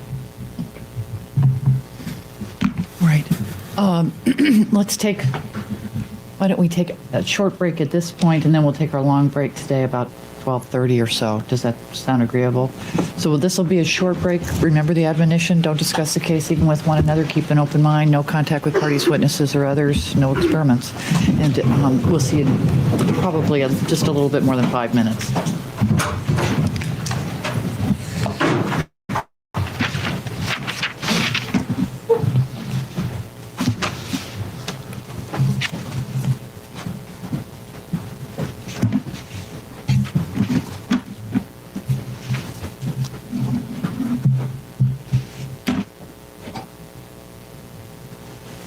Please be seated. We continue on record without the jury present. I take it that it's at this point that you'd like to actually play the taped interview with Mr. Arendt. Yes, Your Honor. All right. Well, And I've done a little bit of checking. Go ahead. Okay. In Nitz versus State, which is 720 Pacific 2nd, 55, the courts talked about prior consistent statements under 801D1B, and they said traditionally there have been 3 requirements. First, it must be consistent with the testimony given at Clarendon trial.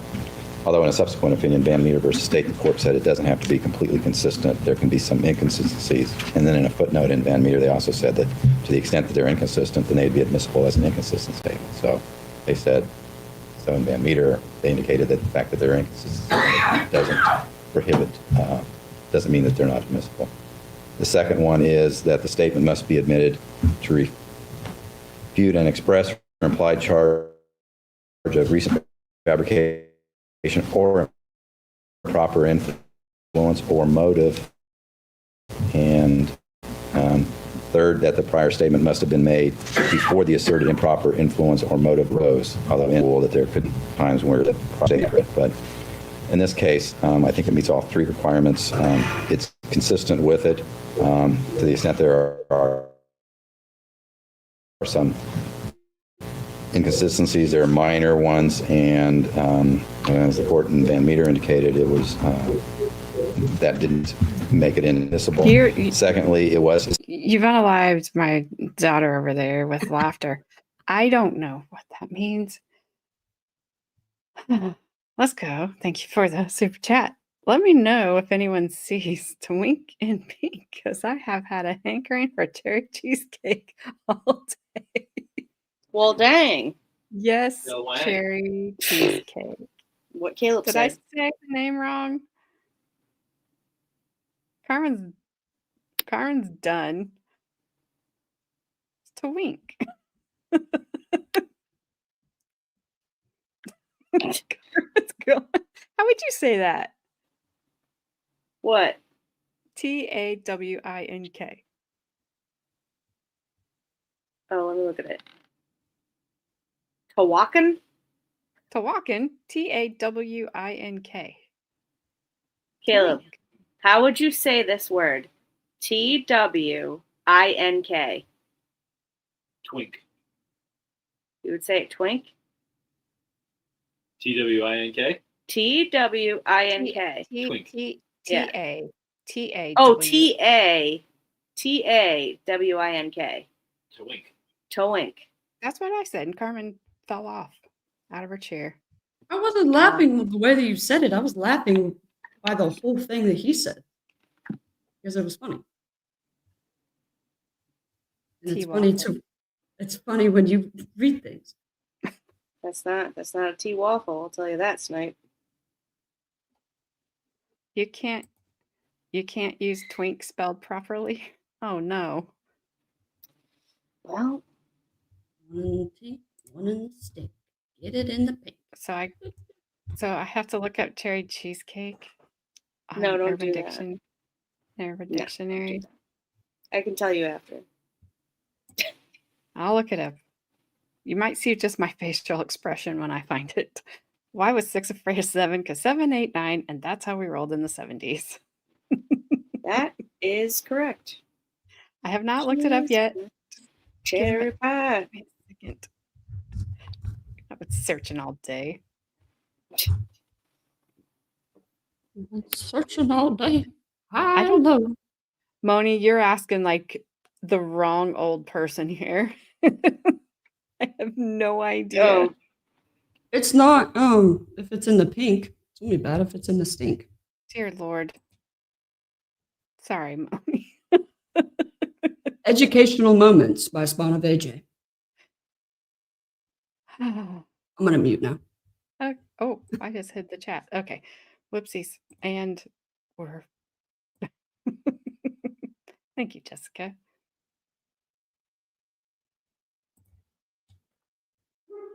Refute the charge that the defense made that he's testifying because of the plea agreement he got, and he spent a lot of time on cross-examining Mr. Aaron about that as an improper influence or motive. And third, the prior statement must have been made before the asserted improper influence or motive, and this was made before the offer was made to him. So it does meet the requirements of it. The fact that Mr. Aaron in Jonas versus State, the Court of Appeals, in that situation, two people were allowed to take a statement, and the court upheld that. So it doesn't have to be just through cross-examination or redirect, of Mr. Aaron. So it does meet all the requirements as a prior consistency. Thank you. Mr. Wells. Well, Your Honor, it's obvious there's a profound difference between this case and Jonas. In Jonas, they bring in two other people that had already heard it. But this is not two other people. This is Mr. Aaron's own statements. And it seems to me that, in Jonas, part of the reason I think that you can do that is you've got the witness there on the stand. They can say, here's the prior consistent statement, and they can be cross-examined. But in this particular case, now Mr. Aaron is gone. He's not on the stand. They wish to play this. And essentially, they had their chance in redirect. And if something had come up, something that was different or something else, I could cross-examine Mr. Arendt about that small section since it was raised in redirect. I'm being denied that chance for recross-examination on that. And because I'm being denied the recross-examination, there's a profound difference between this case and Jonas. And that's why I don't think that they can play the statement of the witness after that witness has gotten off the stand. And so I understand in normal, if in redirect, the state had stood up and said, hey, listen, did you ever say this and did you play it? I agree, that could come in. But Mr. Arendt was released and he walked off the stand, and that's not my problem, but I don't think it comes in now. And so I would renew my objection. In short, I agree with the argument that's been made by the defense.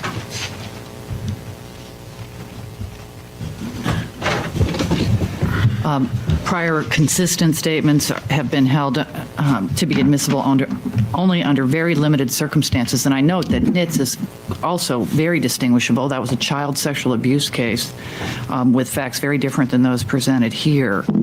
And to the extent that the state's argued that this should be admissible to rebut a charge of recent fabrication or improper influence or motive, the cases stand for the proposition that such prior alleged consistent statements may only be introduced where the prior statement was made before any motive to testify falsely first arose.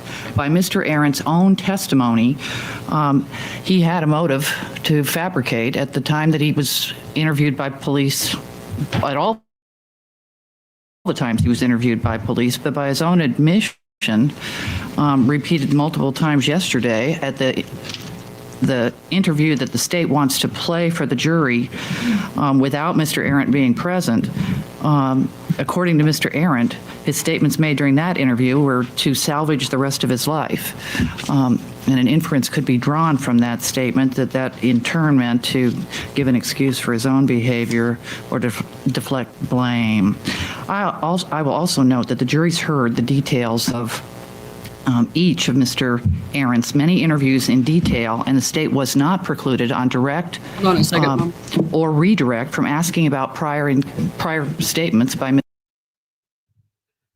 I don't think that they can, because when he was taken off the witness stand, he was not called for redirect. So I don't know how it exactly works, so don't quote me on this, but I think once they say no, we're not going to bring you back for redirect, it's a no. You cannot change that. Again, don't quote me on that, but I don't think he can. Yeah, they did. I think they did release him. Yeah. What's up, Robin? And hello, whoever. Hope your Mexican food was worth the traffic. Hello. Don't wish you. Where's Robin? There she is. What's up, Robin? She seems pretty nice. She seems fair. She's not done anything really that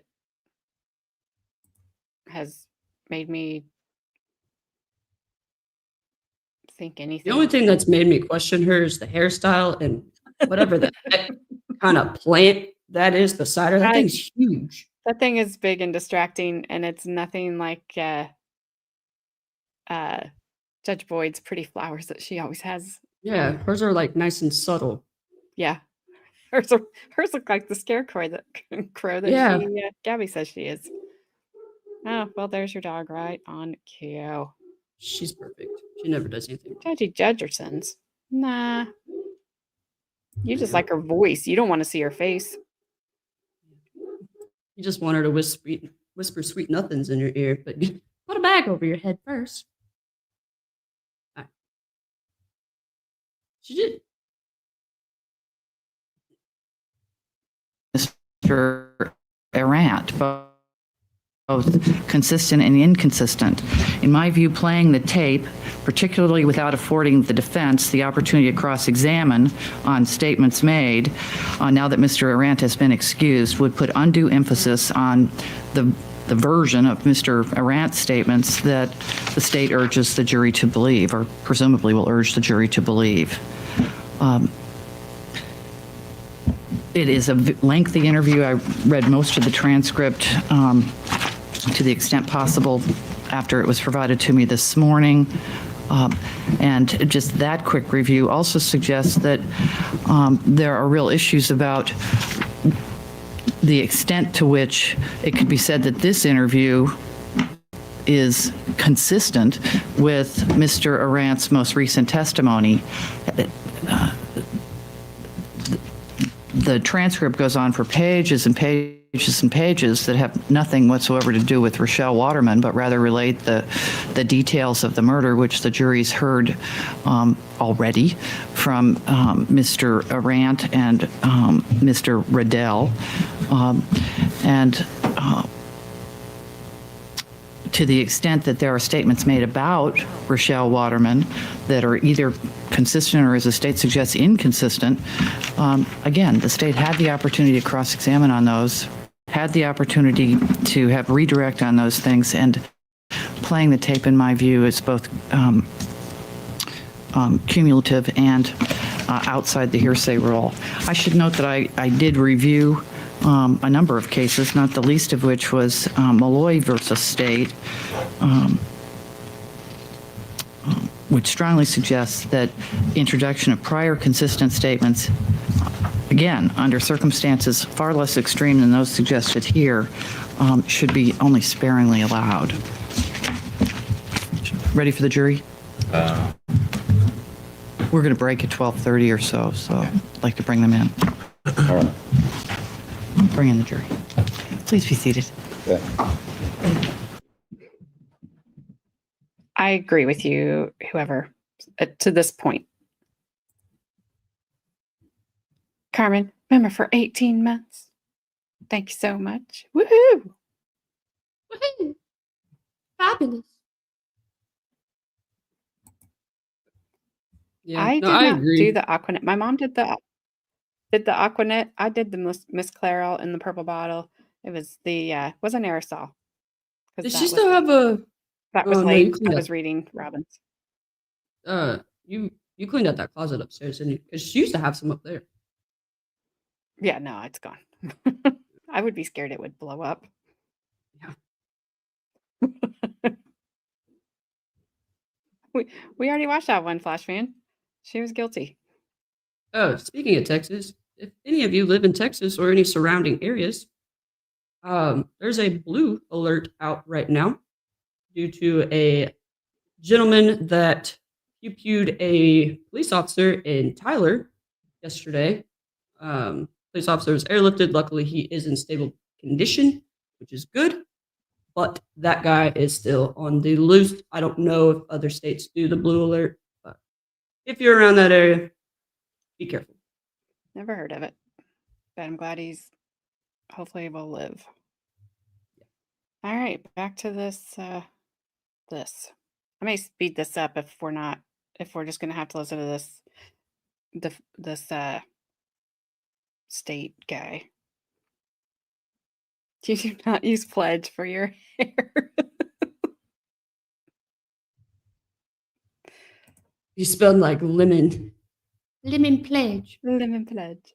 Yes, and yeah, I have no comment. I was an 80s big hair girl, so she talked about her disdain for her parents, and it went way further than she thought it would. I still don't think she helped plan this. Yeah. That was rough to listen to because the audio is not great. I thought we had more of it to go. That seemed like it kind of cut off at a weird spot, but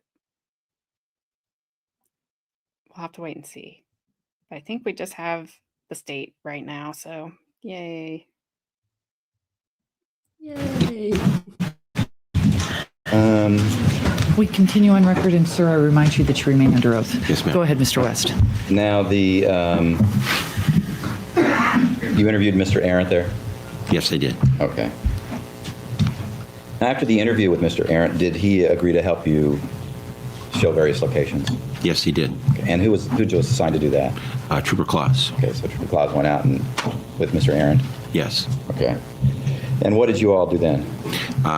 Myself and Sergeant Habib went to find Rachelle. We wanted to re-interview her. At the time,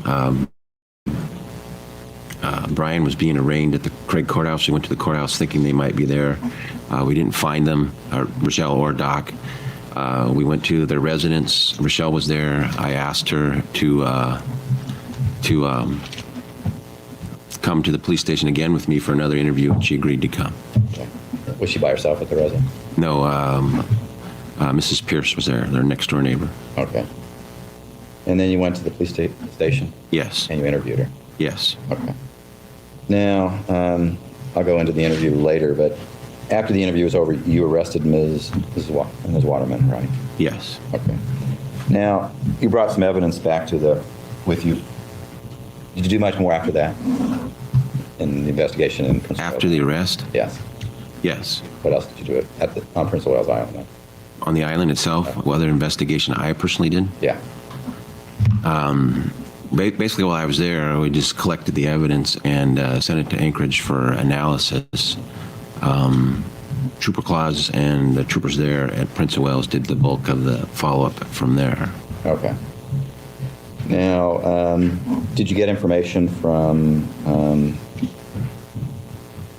police there about a footprint in the window? Yes, I received a call from Sergeant Habib that he had gone back to the Waterman residence and he had discovered a shoe print in the windowsill in a window in the garage. Okay. And what did you do? I instructed him to take some photographs of it, to make sure that he put a photographic scale in the photograph, and then to contact Trooper Claus to see if he had a jail left and they could try to lift the shoe print. Okay. And did they do that? Or did they send you the information that they got? Yes. All right. Now, the computers that were seized, what did you do with those? Those were taken to Anchorage. Investigator Thompson took custody of those, and he analyzed those. Okay. Was it just Investigator Thompson, or did anybody else work on the computers? As far as I know, he was the only one that worked on those particular computers. Okay. Now, did you try to gather evidence from the like Hotmail providers and MSN, Instant Messenger, or anything like that? Yes, I applied for some search warrants, served those search warrants or those providers to get information about her online journal and her email account. Okay. Were you able to get instant text or emails? No, the emails were gone. Apparently the system rotates every a certain amount of days, and if you don't collect the information within that time frame, it's written over or lost. Okay. You did collect information about her journal? Yes. Okay. Now, the computers, when they were examined, you received the letters that Investigator Thompson found? Yes, I did.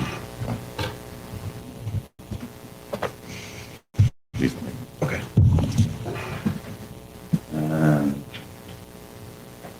think they're marked as Class Exhibit 64 through 73. Can you examine?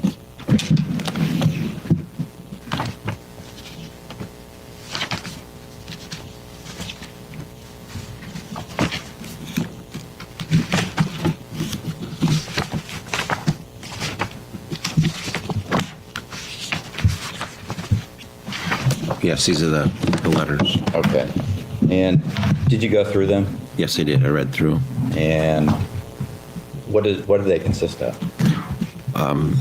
They were letters from Jason to Rachelle. Covered a lot of subjects, but it was mostly talked about his feelings for her. There were sexual fantasies, marriage fantasies, talked about a number of things in these letters. And a lot of it was just, kind of what I'd call kind of a routine conversation, ongoing conversation with her. Okay. Did you find anything that discussed about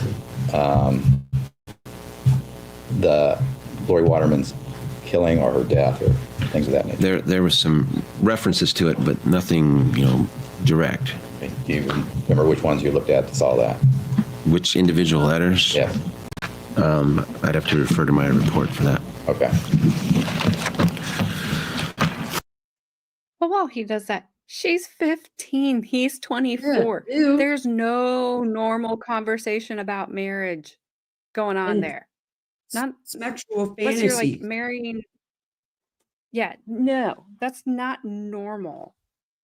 Gross. Like, what's wrong with this guy?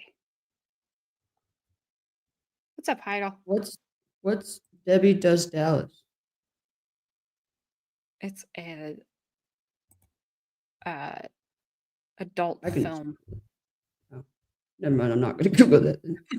I'm going to get like a virus on my computer. Yeah.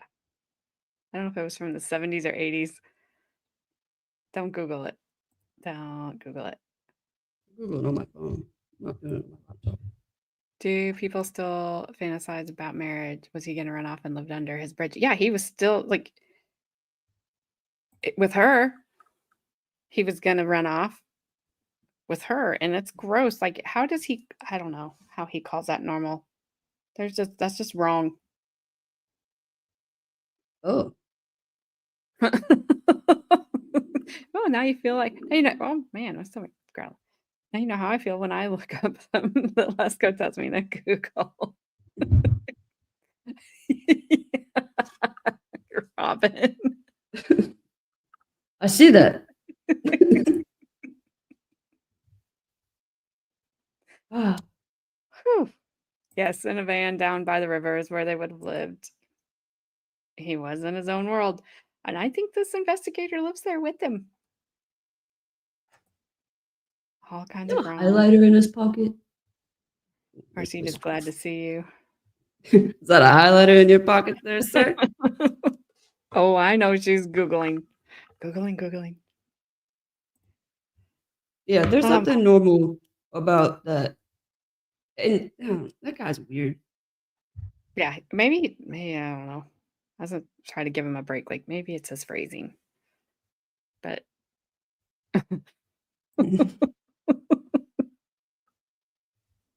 Googling. Just kidding. I'm not Googling that. oh, Snipe, that's hilarious. That's funny. I wouldn't say that's hilarious. I can't say that anything because it's kind of like the Girl Scouts. It will not sound right. If you trim the hedges, the deck looks bigger. But it was funny.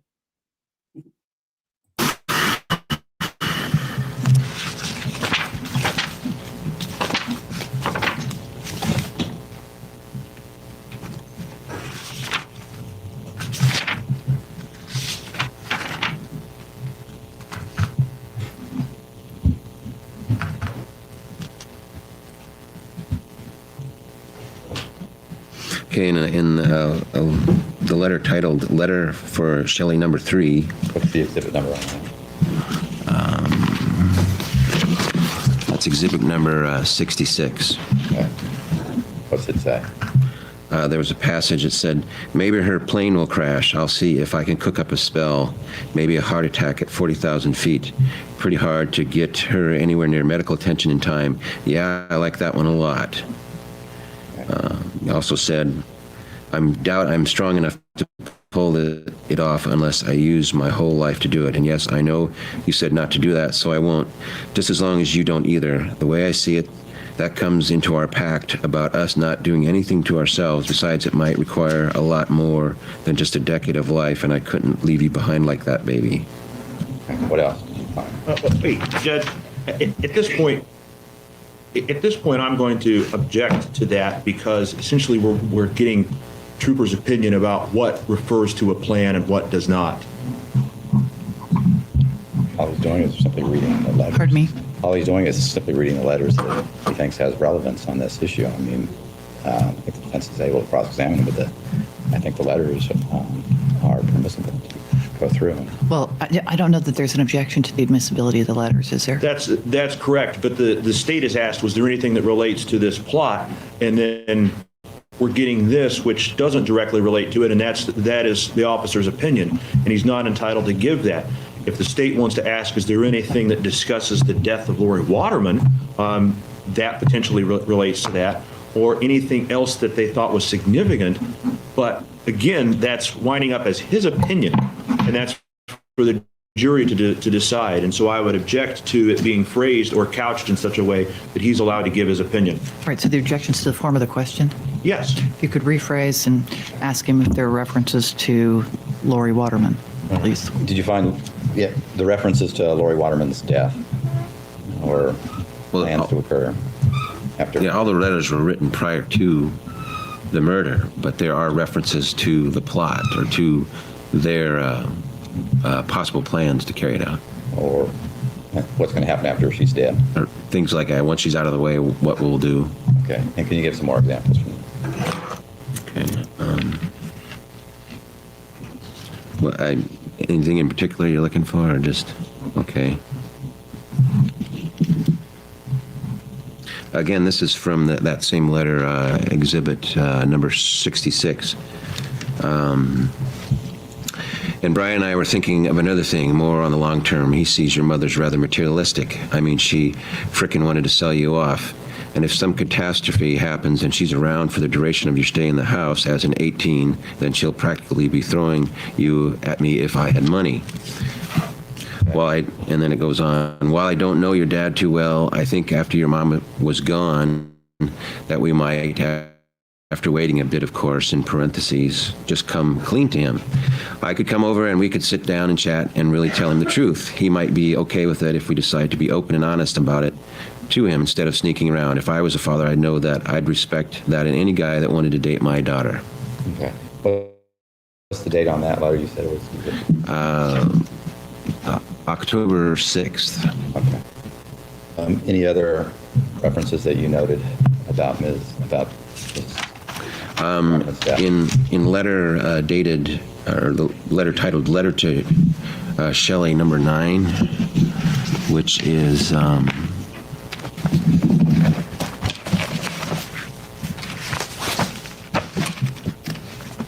item number 72. I'm sorry, Exhibit 72? Yes, Exhibit 72, yeah. How can he say that? I'll just talk to your dad. Because I know if I would respect anybody that my daughter wanted to date. Like, yes, as somebody who doesn't have a daughter with an older guy, with a guy that's like almost 10 years older than her. She's in high school. He's not, because I don't want to. I know that there's a lot of age differences out there that are fine. What a moron. She He's hasn't even stripped got like himself. her learner's permit yet. Like that's the age gap. Like she doesn't even have a learner's permit. And he's got his own freaking business over here. She was able to be a bicycle, though.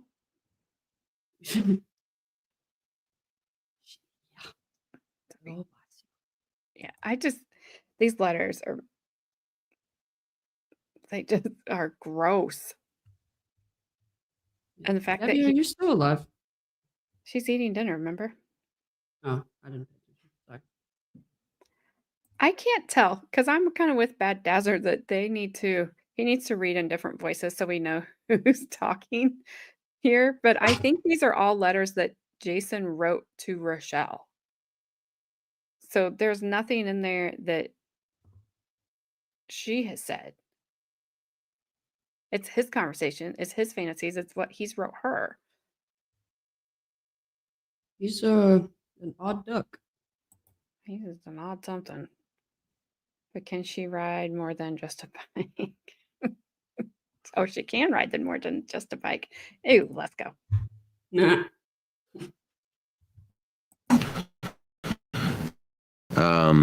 This shows that this particular letter was created on November 3rd, which was Wednesday, November 3rd. I'm sorry. Where am I? Okay. Yeah, no, November 3rd it was created. Anyway, it says, you sounded terrible today, but I'm not sure if it was more the migraine or more afraid of thinking about what's going to happen when you get home. I wish I could keep you from having to go through that, whatever it is. I'm pretty sure that it won't be good. I'm afraid for you, baby. But you just have to hold on, babe. Things will get better. I mean, they have to. It'd be hard to feel worse, I know. I beg of you, don't give up, baby. Don't give up on yourself and don't give up on me. I love you, Rachelle. Okay. Judge, I'm going to object to that answer as not relating to the question. Was non-responsive. Objection sustained. If you could repeat your question Okay. to make it specific. Um, I shouldn't say, yes, you can repeat that last question, and I believe the question was to references to Lauri Waterman. okay.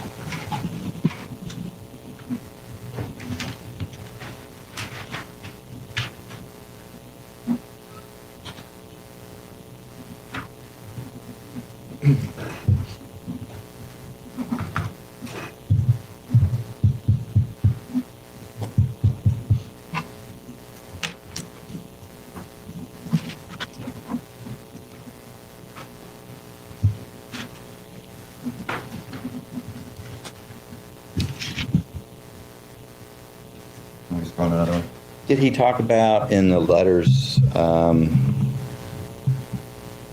particular fantasies had about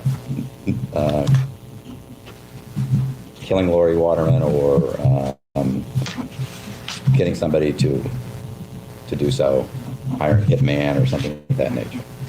Let me see if I can find it here, but Okay. I know which one you're referencing to, but it's bouncing around here.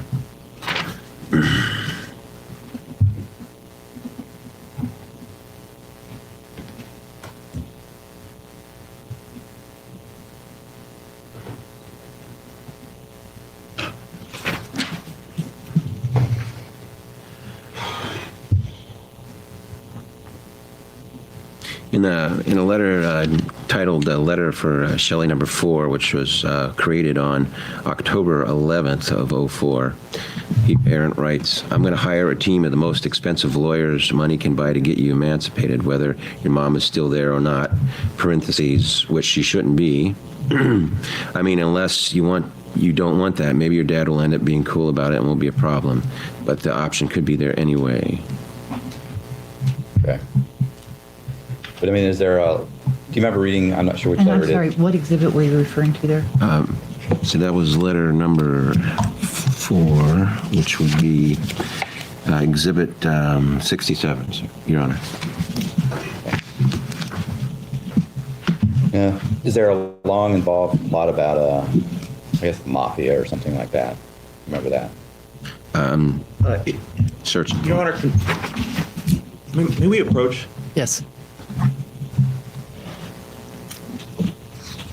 I'd ask you to look at the first letter that's written, I can't remember the number, 64. Kind of 64. See you, Dodo. Have a good night. Sweet dreams. Don't dream about this messed up situation.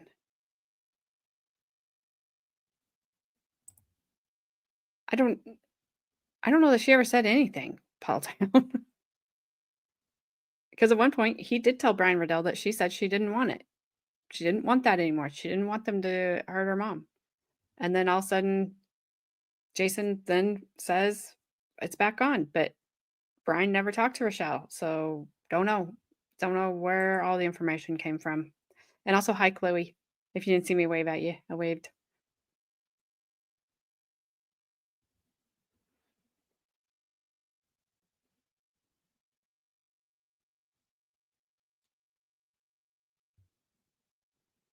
YouTube being again. Oh my gosh. He's yeah, he is a love bombing groomer POS. It's really bad. He's also just gross.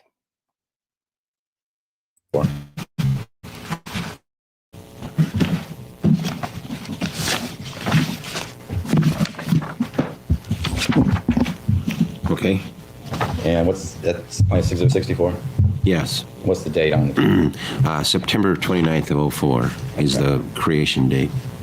And is there any reference to Brian Riddell in there?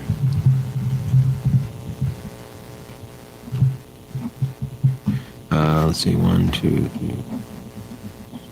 Put the 7th paragraph down. And Brian and I were thinking of another thing more on the long term. He sees your mother as rather materialistic. I mean, she frickin' wanted to sell you off. And if some catastrophe happens and she's around for the duration of your stay in the house as an 18, then she'd practically be throwing you at me if I had money. I don't mean like buying you, Jesus, no. I just mean like I showed up to watch a movie at your house and rolled up in a $100,000 Ferrari. She'd be wanting us together so she might get something out of me.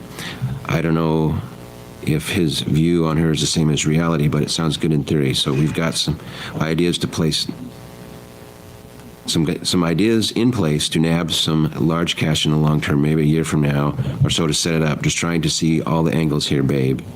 And no, it's not a robbery or anything. Should be pretty safe, actually. It seems like a good plan and a good cover for where the money is supposed to be coming from.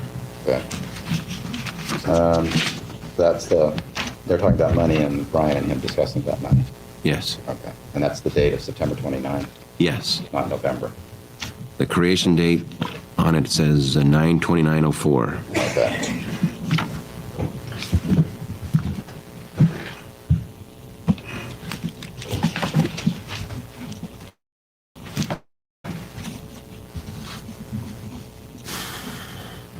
Now, if you look down on the paragraph that begins "sigh," do you see that? Hello, Sheena. Welcome. Hope you are doing well. We're still talking about 64, right? Yes. Yes. Okay. Brian mentioned in that paragraph. Yes. Okay. Could you read that? Begins, sigh. I miss you so much, baby. It's going to be hard to wait a month if we have to, but Brian thinks we'll be able to move on the plan a lot sooner than that. I'm sure there'll be some cool down time afterwards, since I'm betting your dad will go into protective mode on you, but parentheses, and I'm just guessing on this, close parentheses. I've always seen him as kind of a pushover when it comes to you. He also just happens to be a pushover when it comes to your mom. So when she's out of the picture, it should all be good. No worries, baby. I know that's easy to say, and it doesn't make it any easier to stay away from you, but we'll be all right. I just know it. Or to quote the Princess Bride, this is true love. You think this happens every day. I'm sorry, just for clarification, which exhibit was that? Number 64. That's letter number 1? It's the one titled Letter for Shelley. There's no number. Creation date on it is the September 29th. Okay. I'm not going to read any more of the letters, but I move at this time to amend plans exhibits 64 to 73. Any objection? I would like the board to hear the witness, Your Honor, before I do that about these exhibits. Core foundation? For a foundation, and also because I want, there's some other information that I think that the jury needs to know before they're admitted. Well, is your objection to foundation then? Well, I mean, I guess I could do it in cross-examination if essentially not all of these letters were found in her locker, and the person that identifies So the which ones. objection is to foundation Yeah, in terms I of guess how they so, were yes. recovered? Yes. If you could clarify as to how these exhibits were recovered, Mr. West? Trooper Thompson testified that he printed these off Mr. Arendt's computer. Mr. Arendt testified that he wrote each one of these and that he delivered each of them to Ms. Waterman's locker, or to her. I think he testified that he left them in her locker.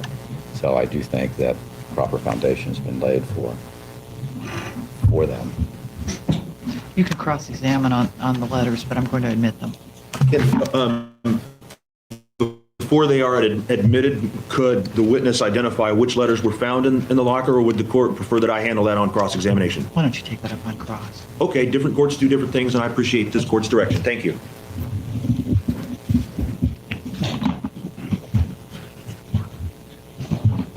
Now, show you what's marked for Plans Exhibit 44. Yeah, you can identify that. That's the red flashlight. Essentially, this was used in the murder. Okay. And did you send that to the crime lab? Yes, I did. And did you send it with some other items as well? Yes. And what were they? Known DNA samples to compare to any DNA samples that may be found on the flashlight.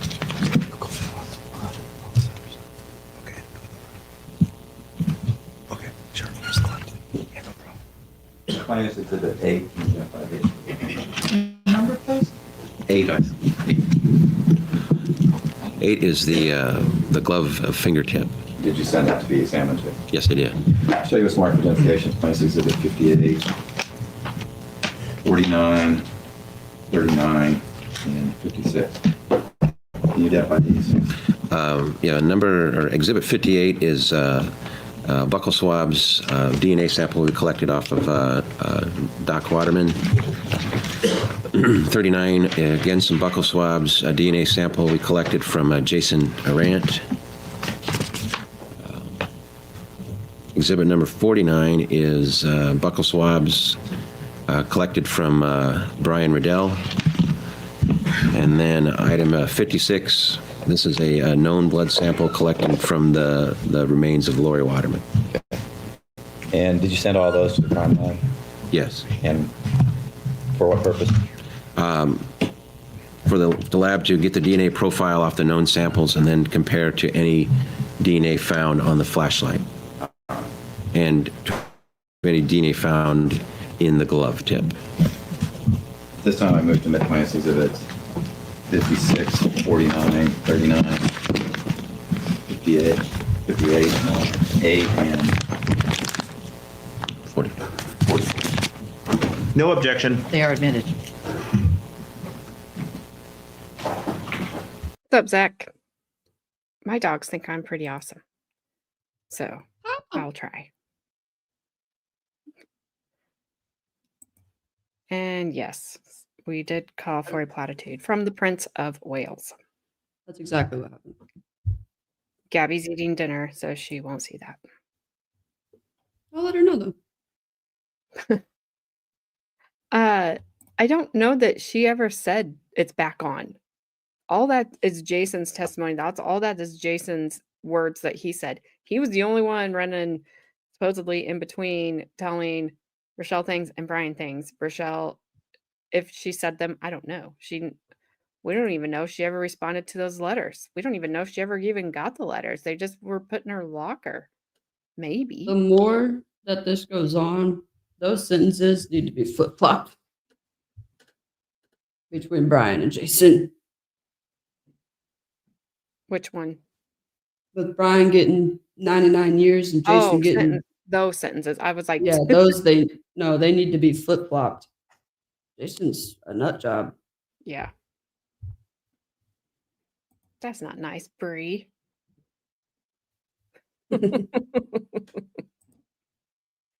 My dog, just like Bree, adores me. Love Zach. I added the last part. All right, we got about 10 more minutes. Grief. Good grief. Every time these guys start talking about Jason, what he said, what he did, what he had, it makes me so mad. Like that like you said, he should have a 99-year sentence, not 50. Yeah, and that's the fact that he wasn't charged with other things is insane. It is crazy. Damn, Daniel. Oh, Zach said, "Shut up, Gabby." I put it up on the screen, but I didn't think you were. Yeah, Told me you were I have it up on my phone, but I was talking to somebody Well, who you're wasn't fine. Zach. So. And I can't tell you to be the person that your dog thinks you are because you don't have a dog. You're right. I don't. So I wish I did. Get to be whatever you want. You could get a kitten. Oh man, sorry. Carmen, can you just shut it? Good thing Mr. Gabby isn't here. I was hoping he was. He would have been like, what'd she say? Did she circle yes or no? Yeah. Did she Carmen, tell me. Did she circle yes or no? Don't worry, Mr. Gabby. I'm gonna get you that. I'm gonna get you that kitten. Are we getting a kitten? I don't know if you've seen the pictures of them, but they are really adorable. And every time I look at their little cute faces, I'm like, oh my God. But then I'm like, I gotta take care of that. Hey, I'm not a cat hater. I owned a cat.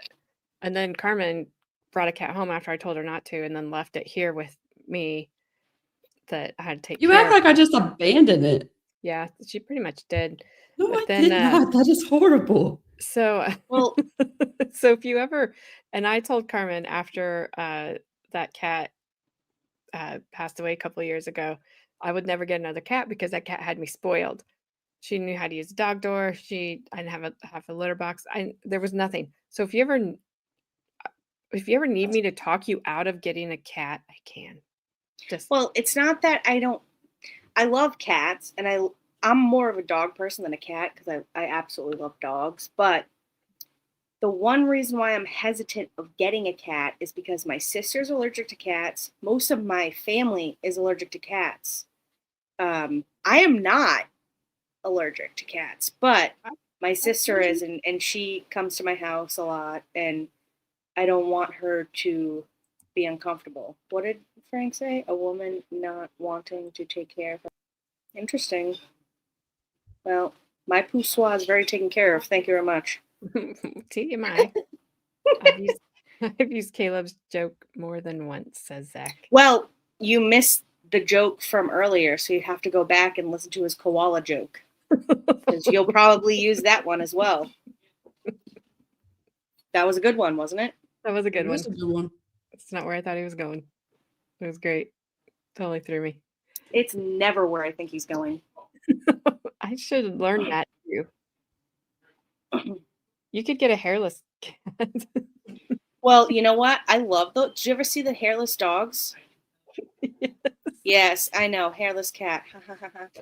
No, didn't. I did. She was Shiny being ballroom serious. floor. I was being Shiny serious. ballroom floor. I was being serious. Oh. But I have seen You the know, hairless but dogs. see, The one from Snipe, Coco. Do you ever see that one? I love that dog. There's Snipe seriously a went to thing. where A I hairless was dog. going to, but I was not going Well, you there. know what the other thing Yeah, you're is gonna read the hairless cats and the hairless dogs, you gotta lotion them, you gotta clean them regularly because they smell like cheese. You got to put lotion If you on your don't. skin. Yes, you do. You have to put lotion on their skin. And you gotta buy like shirts and like flannels for them in the winter. It's like, who has time for I don't have time for this. I don't have time for that.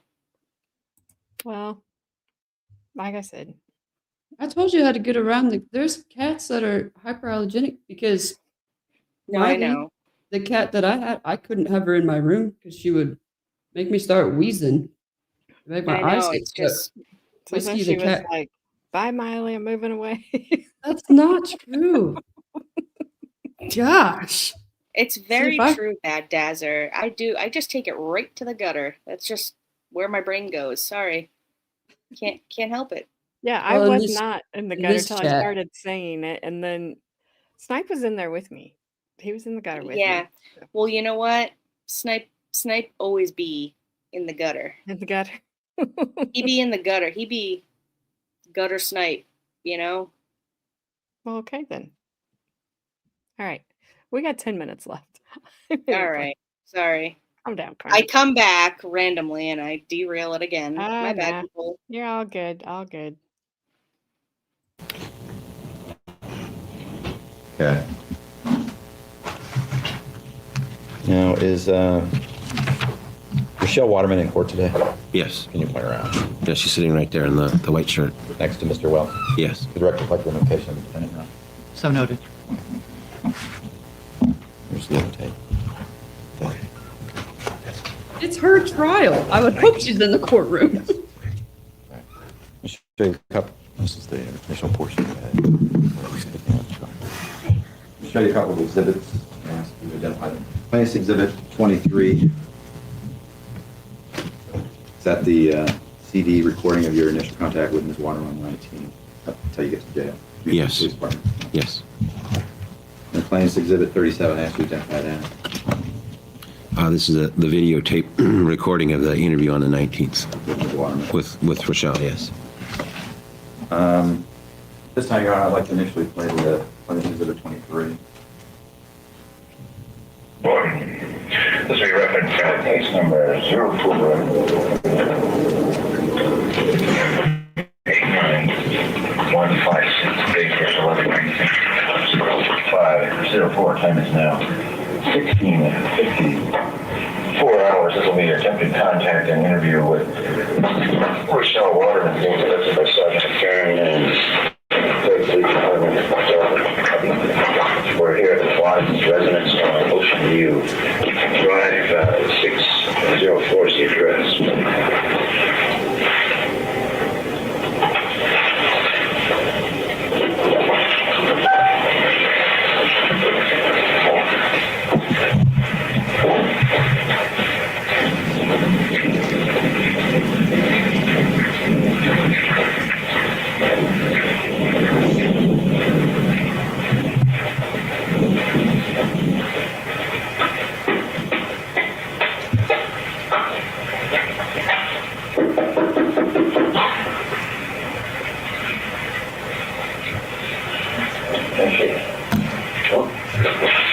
Hi, how you doing? Good. This is Rachelle. Thank you.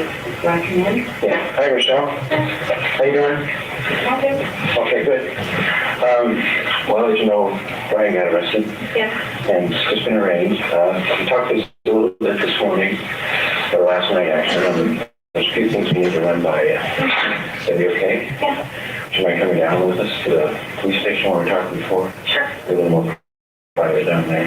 Here you go. Okay? We're glad to. It's nothing we normally do, but we're really glad to.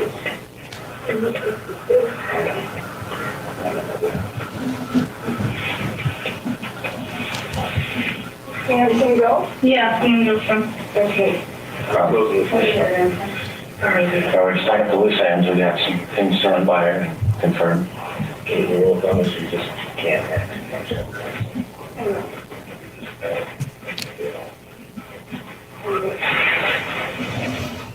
Which doc? You go to Raymond? You go to Raymond, and I just assume that so many of the students were there that just visiting and whatnot.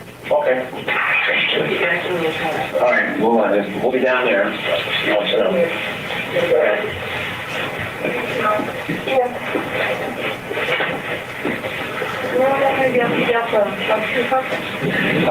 Should be pretty soon here. I bet you are. It's magic. Only if you're ready. You're going to have to write in the back. Is that okay? And that's it.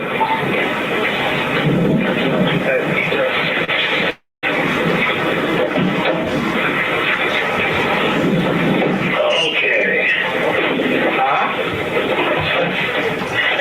We kind of been doing eating on the fly. It's been a busy day, busy couple days. So how are you holding up?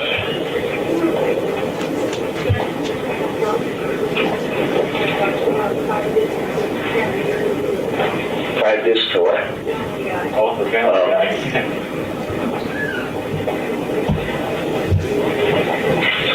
So this memorial service for your mom on Sunday, is that okay?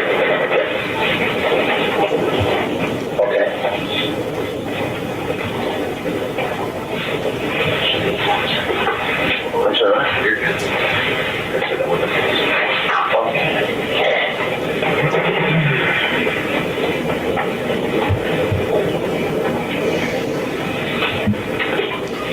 Very cool. Where do you go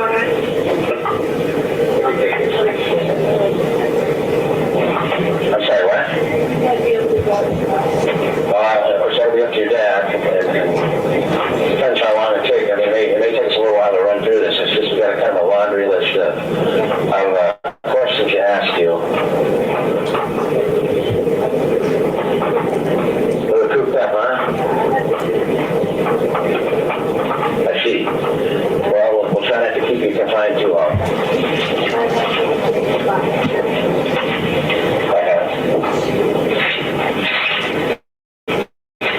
I have those signatures right. I have those issues down. I don't know. I've probably seen that one 20 times. Yeah, I don't think I've ever sat through the whole thing. Oh man, I love it. I've never sat through the whole thing.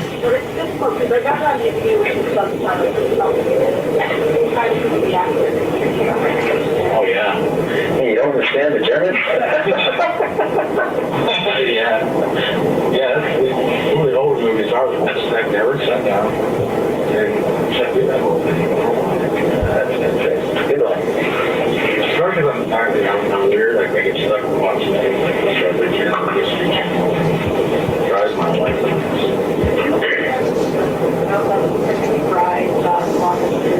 Now, the Princess Bride one, I actually enjoyed that one.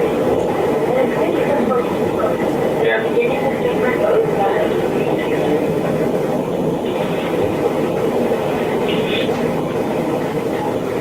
Yeah, that's a goodie.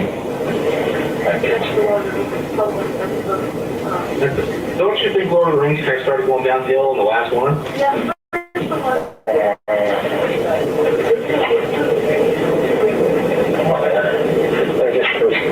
Too much left here. I mean, they had that material for a whole other movie. Yeah. I mean, I have to say, I fell asleep. That's just too long. I needed an intermission or something.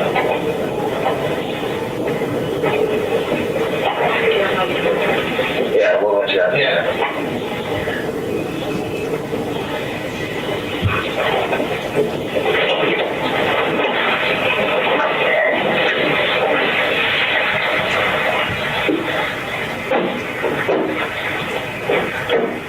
Big SWAT. Well, this is weird. There we go.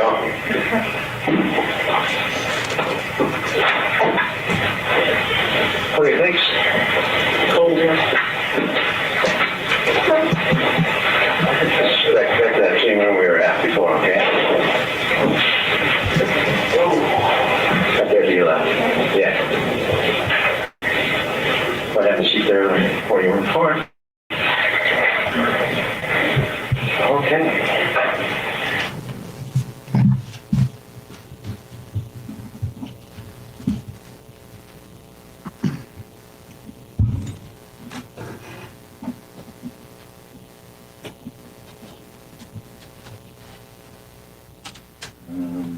This time I like to play the 37, but it's almost 2 hours long. Why don't we go ahead and take our quote-unquote long break and reconvene at 12:30? I think the tape's a little under 2 hours. Is that right?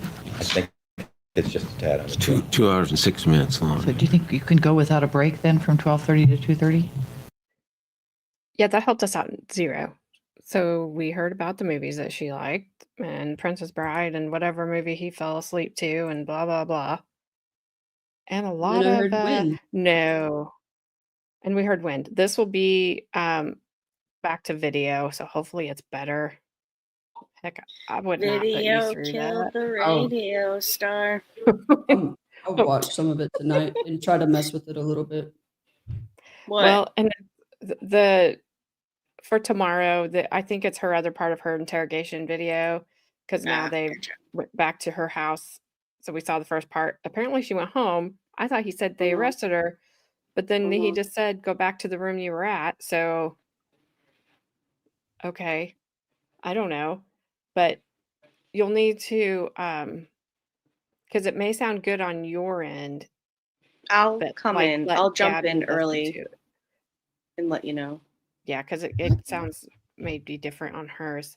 But so anyway, tomorrow, Carmen and Gabby are gonna be here. I will not be here, so I You apologize railed.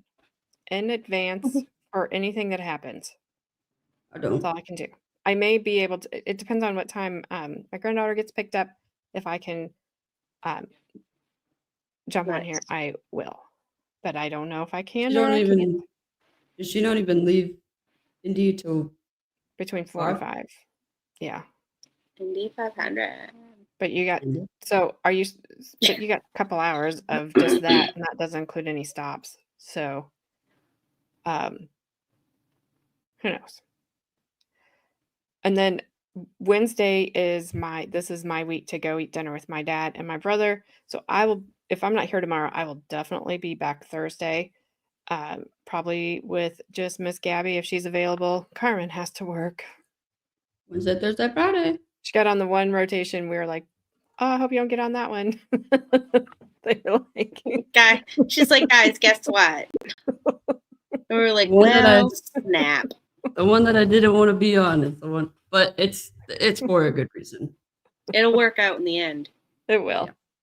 Ah, she has continuing education classes for her work tomorrow. They just happen to be an hour and a half away. So But then you guys will have me and Gabby tomorrow. Hey, thanks. Thanks, Robin. So have a good night, Robin. Oh, if you guys aren't in the Discord, you should join the Discord because Gabby's aunt got her like one of the coolest blankets I've ever freaking seen for her birthday. Sure, they that will. was a Bad good one. Bowser. Yeah. That was a good one. Yeah. I'll have to look. I've not. This looked. is already over here and prepared for tomorrow. Just Ew, it's warm. I have a refrigerator. You have a refrigerator? Mm-hmm. I have a mini one. Whatever, Zach. That's nice. Zach, get bent. Wow.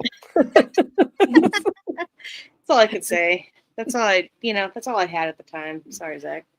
Also, Carmen Puddletown said to Google Nancy Culp, she could be Carmen's real mom, which Puddletown, you apparently don't know the story that if I wasn't Carmen's mom, she would punch her mom and come find me. So I've literally said that since I was like itty bitty. Like, if anybody else tried to be my mom, I would punch them and come find you. So Nancy, hold that up. Kelp. Culp? I could see that. The actress? No. Yeah. She was on the Beverly She Hillbillies. puts. Yeah. She could looks like see Wonder that. Woman. She looks like Wonder Woman. Yeah, I'll pull it up here so you guys. What's can her see. name? Wonder Woman. Come on, AJ. Oh my gosh, my mind just went completely blank. I can see her face. Yeah, me too, but I can't think of her name And either. I I can was even hoping you think could I help me can out. even see Linda. Yes, Linda Carter. Linda Carter. No. Look up Linda Carter. She looks more like Linda Carter. Linda Carter as Wonder Woman. That's AJ. But he was saying that was Carmen. Look at. Oh, that was Carmen? No. Yeah, but that Absolutely. woman could be Carmen's mom. Look at her. AJ. Oh, Linda right Carter there. was gorgeous. Yeah. Well, since you compared her to my mom, I can't say that she's hot because that's weird. Your grandpa Stan had a huge crush on Linda Carter. Oh, really? Yeah. I can see that. I'd probably. Yes. You good? Linda Curtis? Maybe in another alternate universe. Linda Curtis. I don't know. The hell? It was Gail Bobby? it all started because I wore my hair up in a bun one day. Yeah, and you had a red shirt on. I had a That's red what shirt. it drove all the older gentlemen in the live chat for a tizzy, I tell you what. Good Lord. They were about to they're go like- to the soda pop shop and ask for 2 straws. Yeah. I was like, that's my mom. Carmen's like, I don't like that. Get out of here. Like, George started calling you at first. He was like, "Ooh, Linda Carter." Linda. And all I could think of was, listen, Linda. Yeah. But all right. Anything We else? will. That's it. If you guys want to hop over to Grandma's house with us in about 20 minutes. I don't have a watch on. I don't know why I did that. She's doing James Bond trivia tonight. Ooh. If you do, just remember that is a kids channel. So if you're going to say something inappropriate, say it in code. And yeah. They'll still get it. They're kids. Oh yeah, we get yelled at all the time. Well, no, really. Zach does a pretty good job now when he goes over there. He does. just says Gabby. He goes Gabby ... You know, and then he says Grandma ... You know. So me and Grandma know what he's saying, but none of the kids do. Oh, I have to do something. I don't know if anybody's here. I think a few of them are.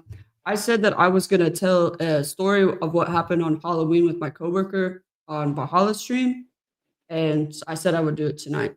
So basically, I've worked with this guy for like a week and a half.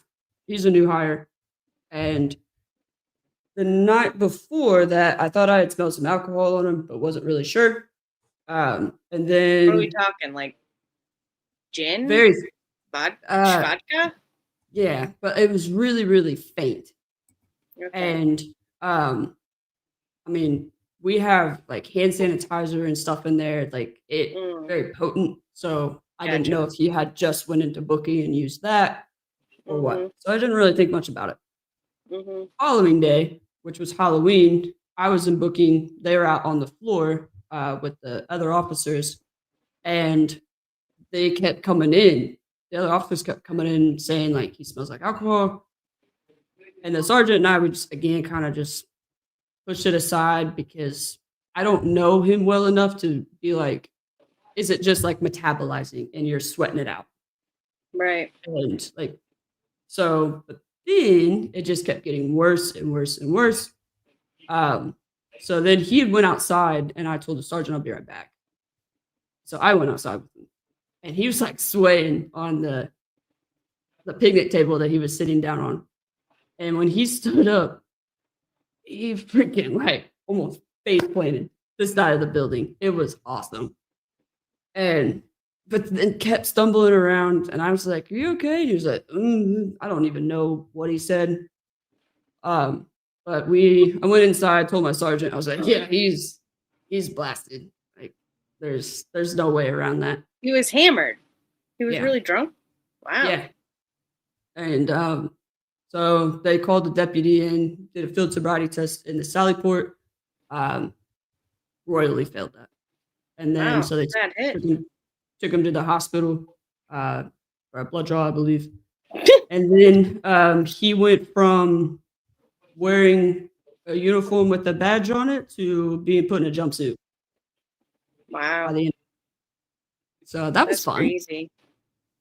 So I moral mean, of the story, hey, you know, don't drink at work. well, Especially not just if that, you're but going to, don't do it in a correctional facility where you're going to get hit with a super high felony. well, not just that, but you know, don't beep around and find out. You know what I'm saying? Yeah, I mean, he was Also, putting people he was think putting vodka people. doesn't smell. It smells.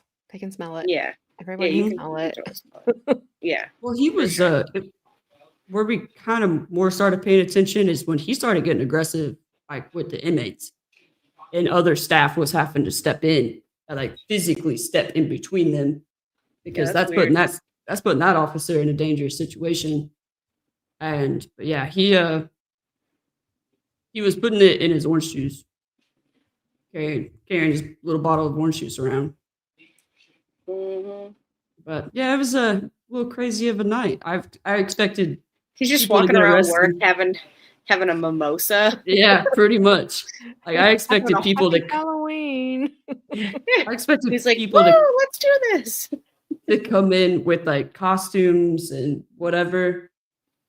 Nope, He was it was trying to him.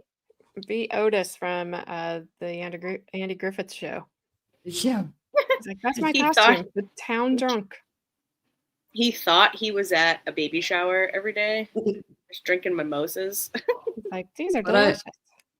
I will say I'm happy that we caught it now. Because if you're willing to do that when you're not even if you're willing to do that when you're not even through training, 9 times out of 10, it's gonna escalate. You're gonna traffic. And that puts everybody there in a very dangerous situation. So I am happy that we caught it. I do hope that he gets the help that he needs. But at the same time, I lost all respect for him. She didn't Yeah, check did that he, part. Did Yeah, he have anything in his man's satchel? I don't strip search him. She didn't so I check can't that say. part. You didn't check his man satchel? I don't strip search males, so no. She wasn't training him. He was in training with her. Wow. Yeah, he got Hi, hired a week after I did. Wow. Me too, Heidel. Night Have a good night. night. Oh yeah, we gotta end this. You gotta be up at like 5. Yep. Yeah. Sorry. All right. Well, you guys have a good night. Like I said, if Madison gets picked up in time tomorrow, I will hop on here if I'm just not wiped out completely. But Carmen will be here with Gabby and they will get through. We have this part and I think one more. Tomorrow's is it, and they're right. That video is 2 hours and 6 minutes. So, and then we have one more day of Mr. Investigator before we head to the defense witnesses. So we're getting there. We're getting close. We won't finish it this week, but we should finish it next week, barring that nothing weird happens. Because every time I say that, something weird happens, and then we don't. So Well, that's the plan. Don't get arrested. I don't sounds plan great. I wasn't talking to you. I was talking to Jeff. You get arrested. If you get arrested, something really bad happened. I to. couldn't Yeah. get you. As I I say, will come get you. she won't be laughing. So No, I would be like, you let my mommy out right now. yeah, she'd be calling all her friends that she used to work with. So If AJ gets arrested, something happened in the cornfield. Put it that way. well, if it happens in the cornfield, nobody knows. Ooh. That's all I'm saying. What's Snipe, happening there? I know you could use a strip search, but that's in private, bud. Never said I wouldn't. I said not on live. All right. Anyways, Then we'll, everybody have a great rest of your night. then we'll see y'all Damn. tomorrow at 6 p.m. Daniel? Eastern time.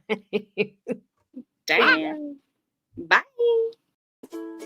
Automatically in love is kinda uncanny. Click, like, subscribe, ooh, piece of candy. Looking for my spotlight, chasing my vibe. Still looking for my credibility online.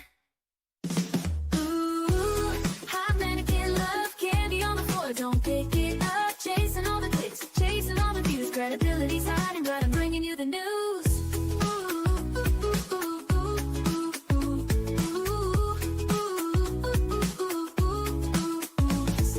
Every little scroll is a mystery, but you stuck around, watch the show with me. Laughs and chaos, that's how we roll. Drop a comment down below before you go.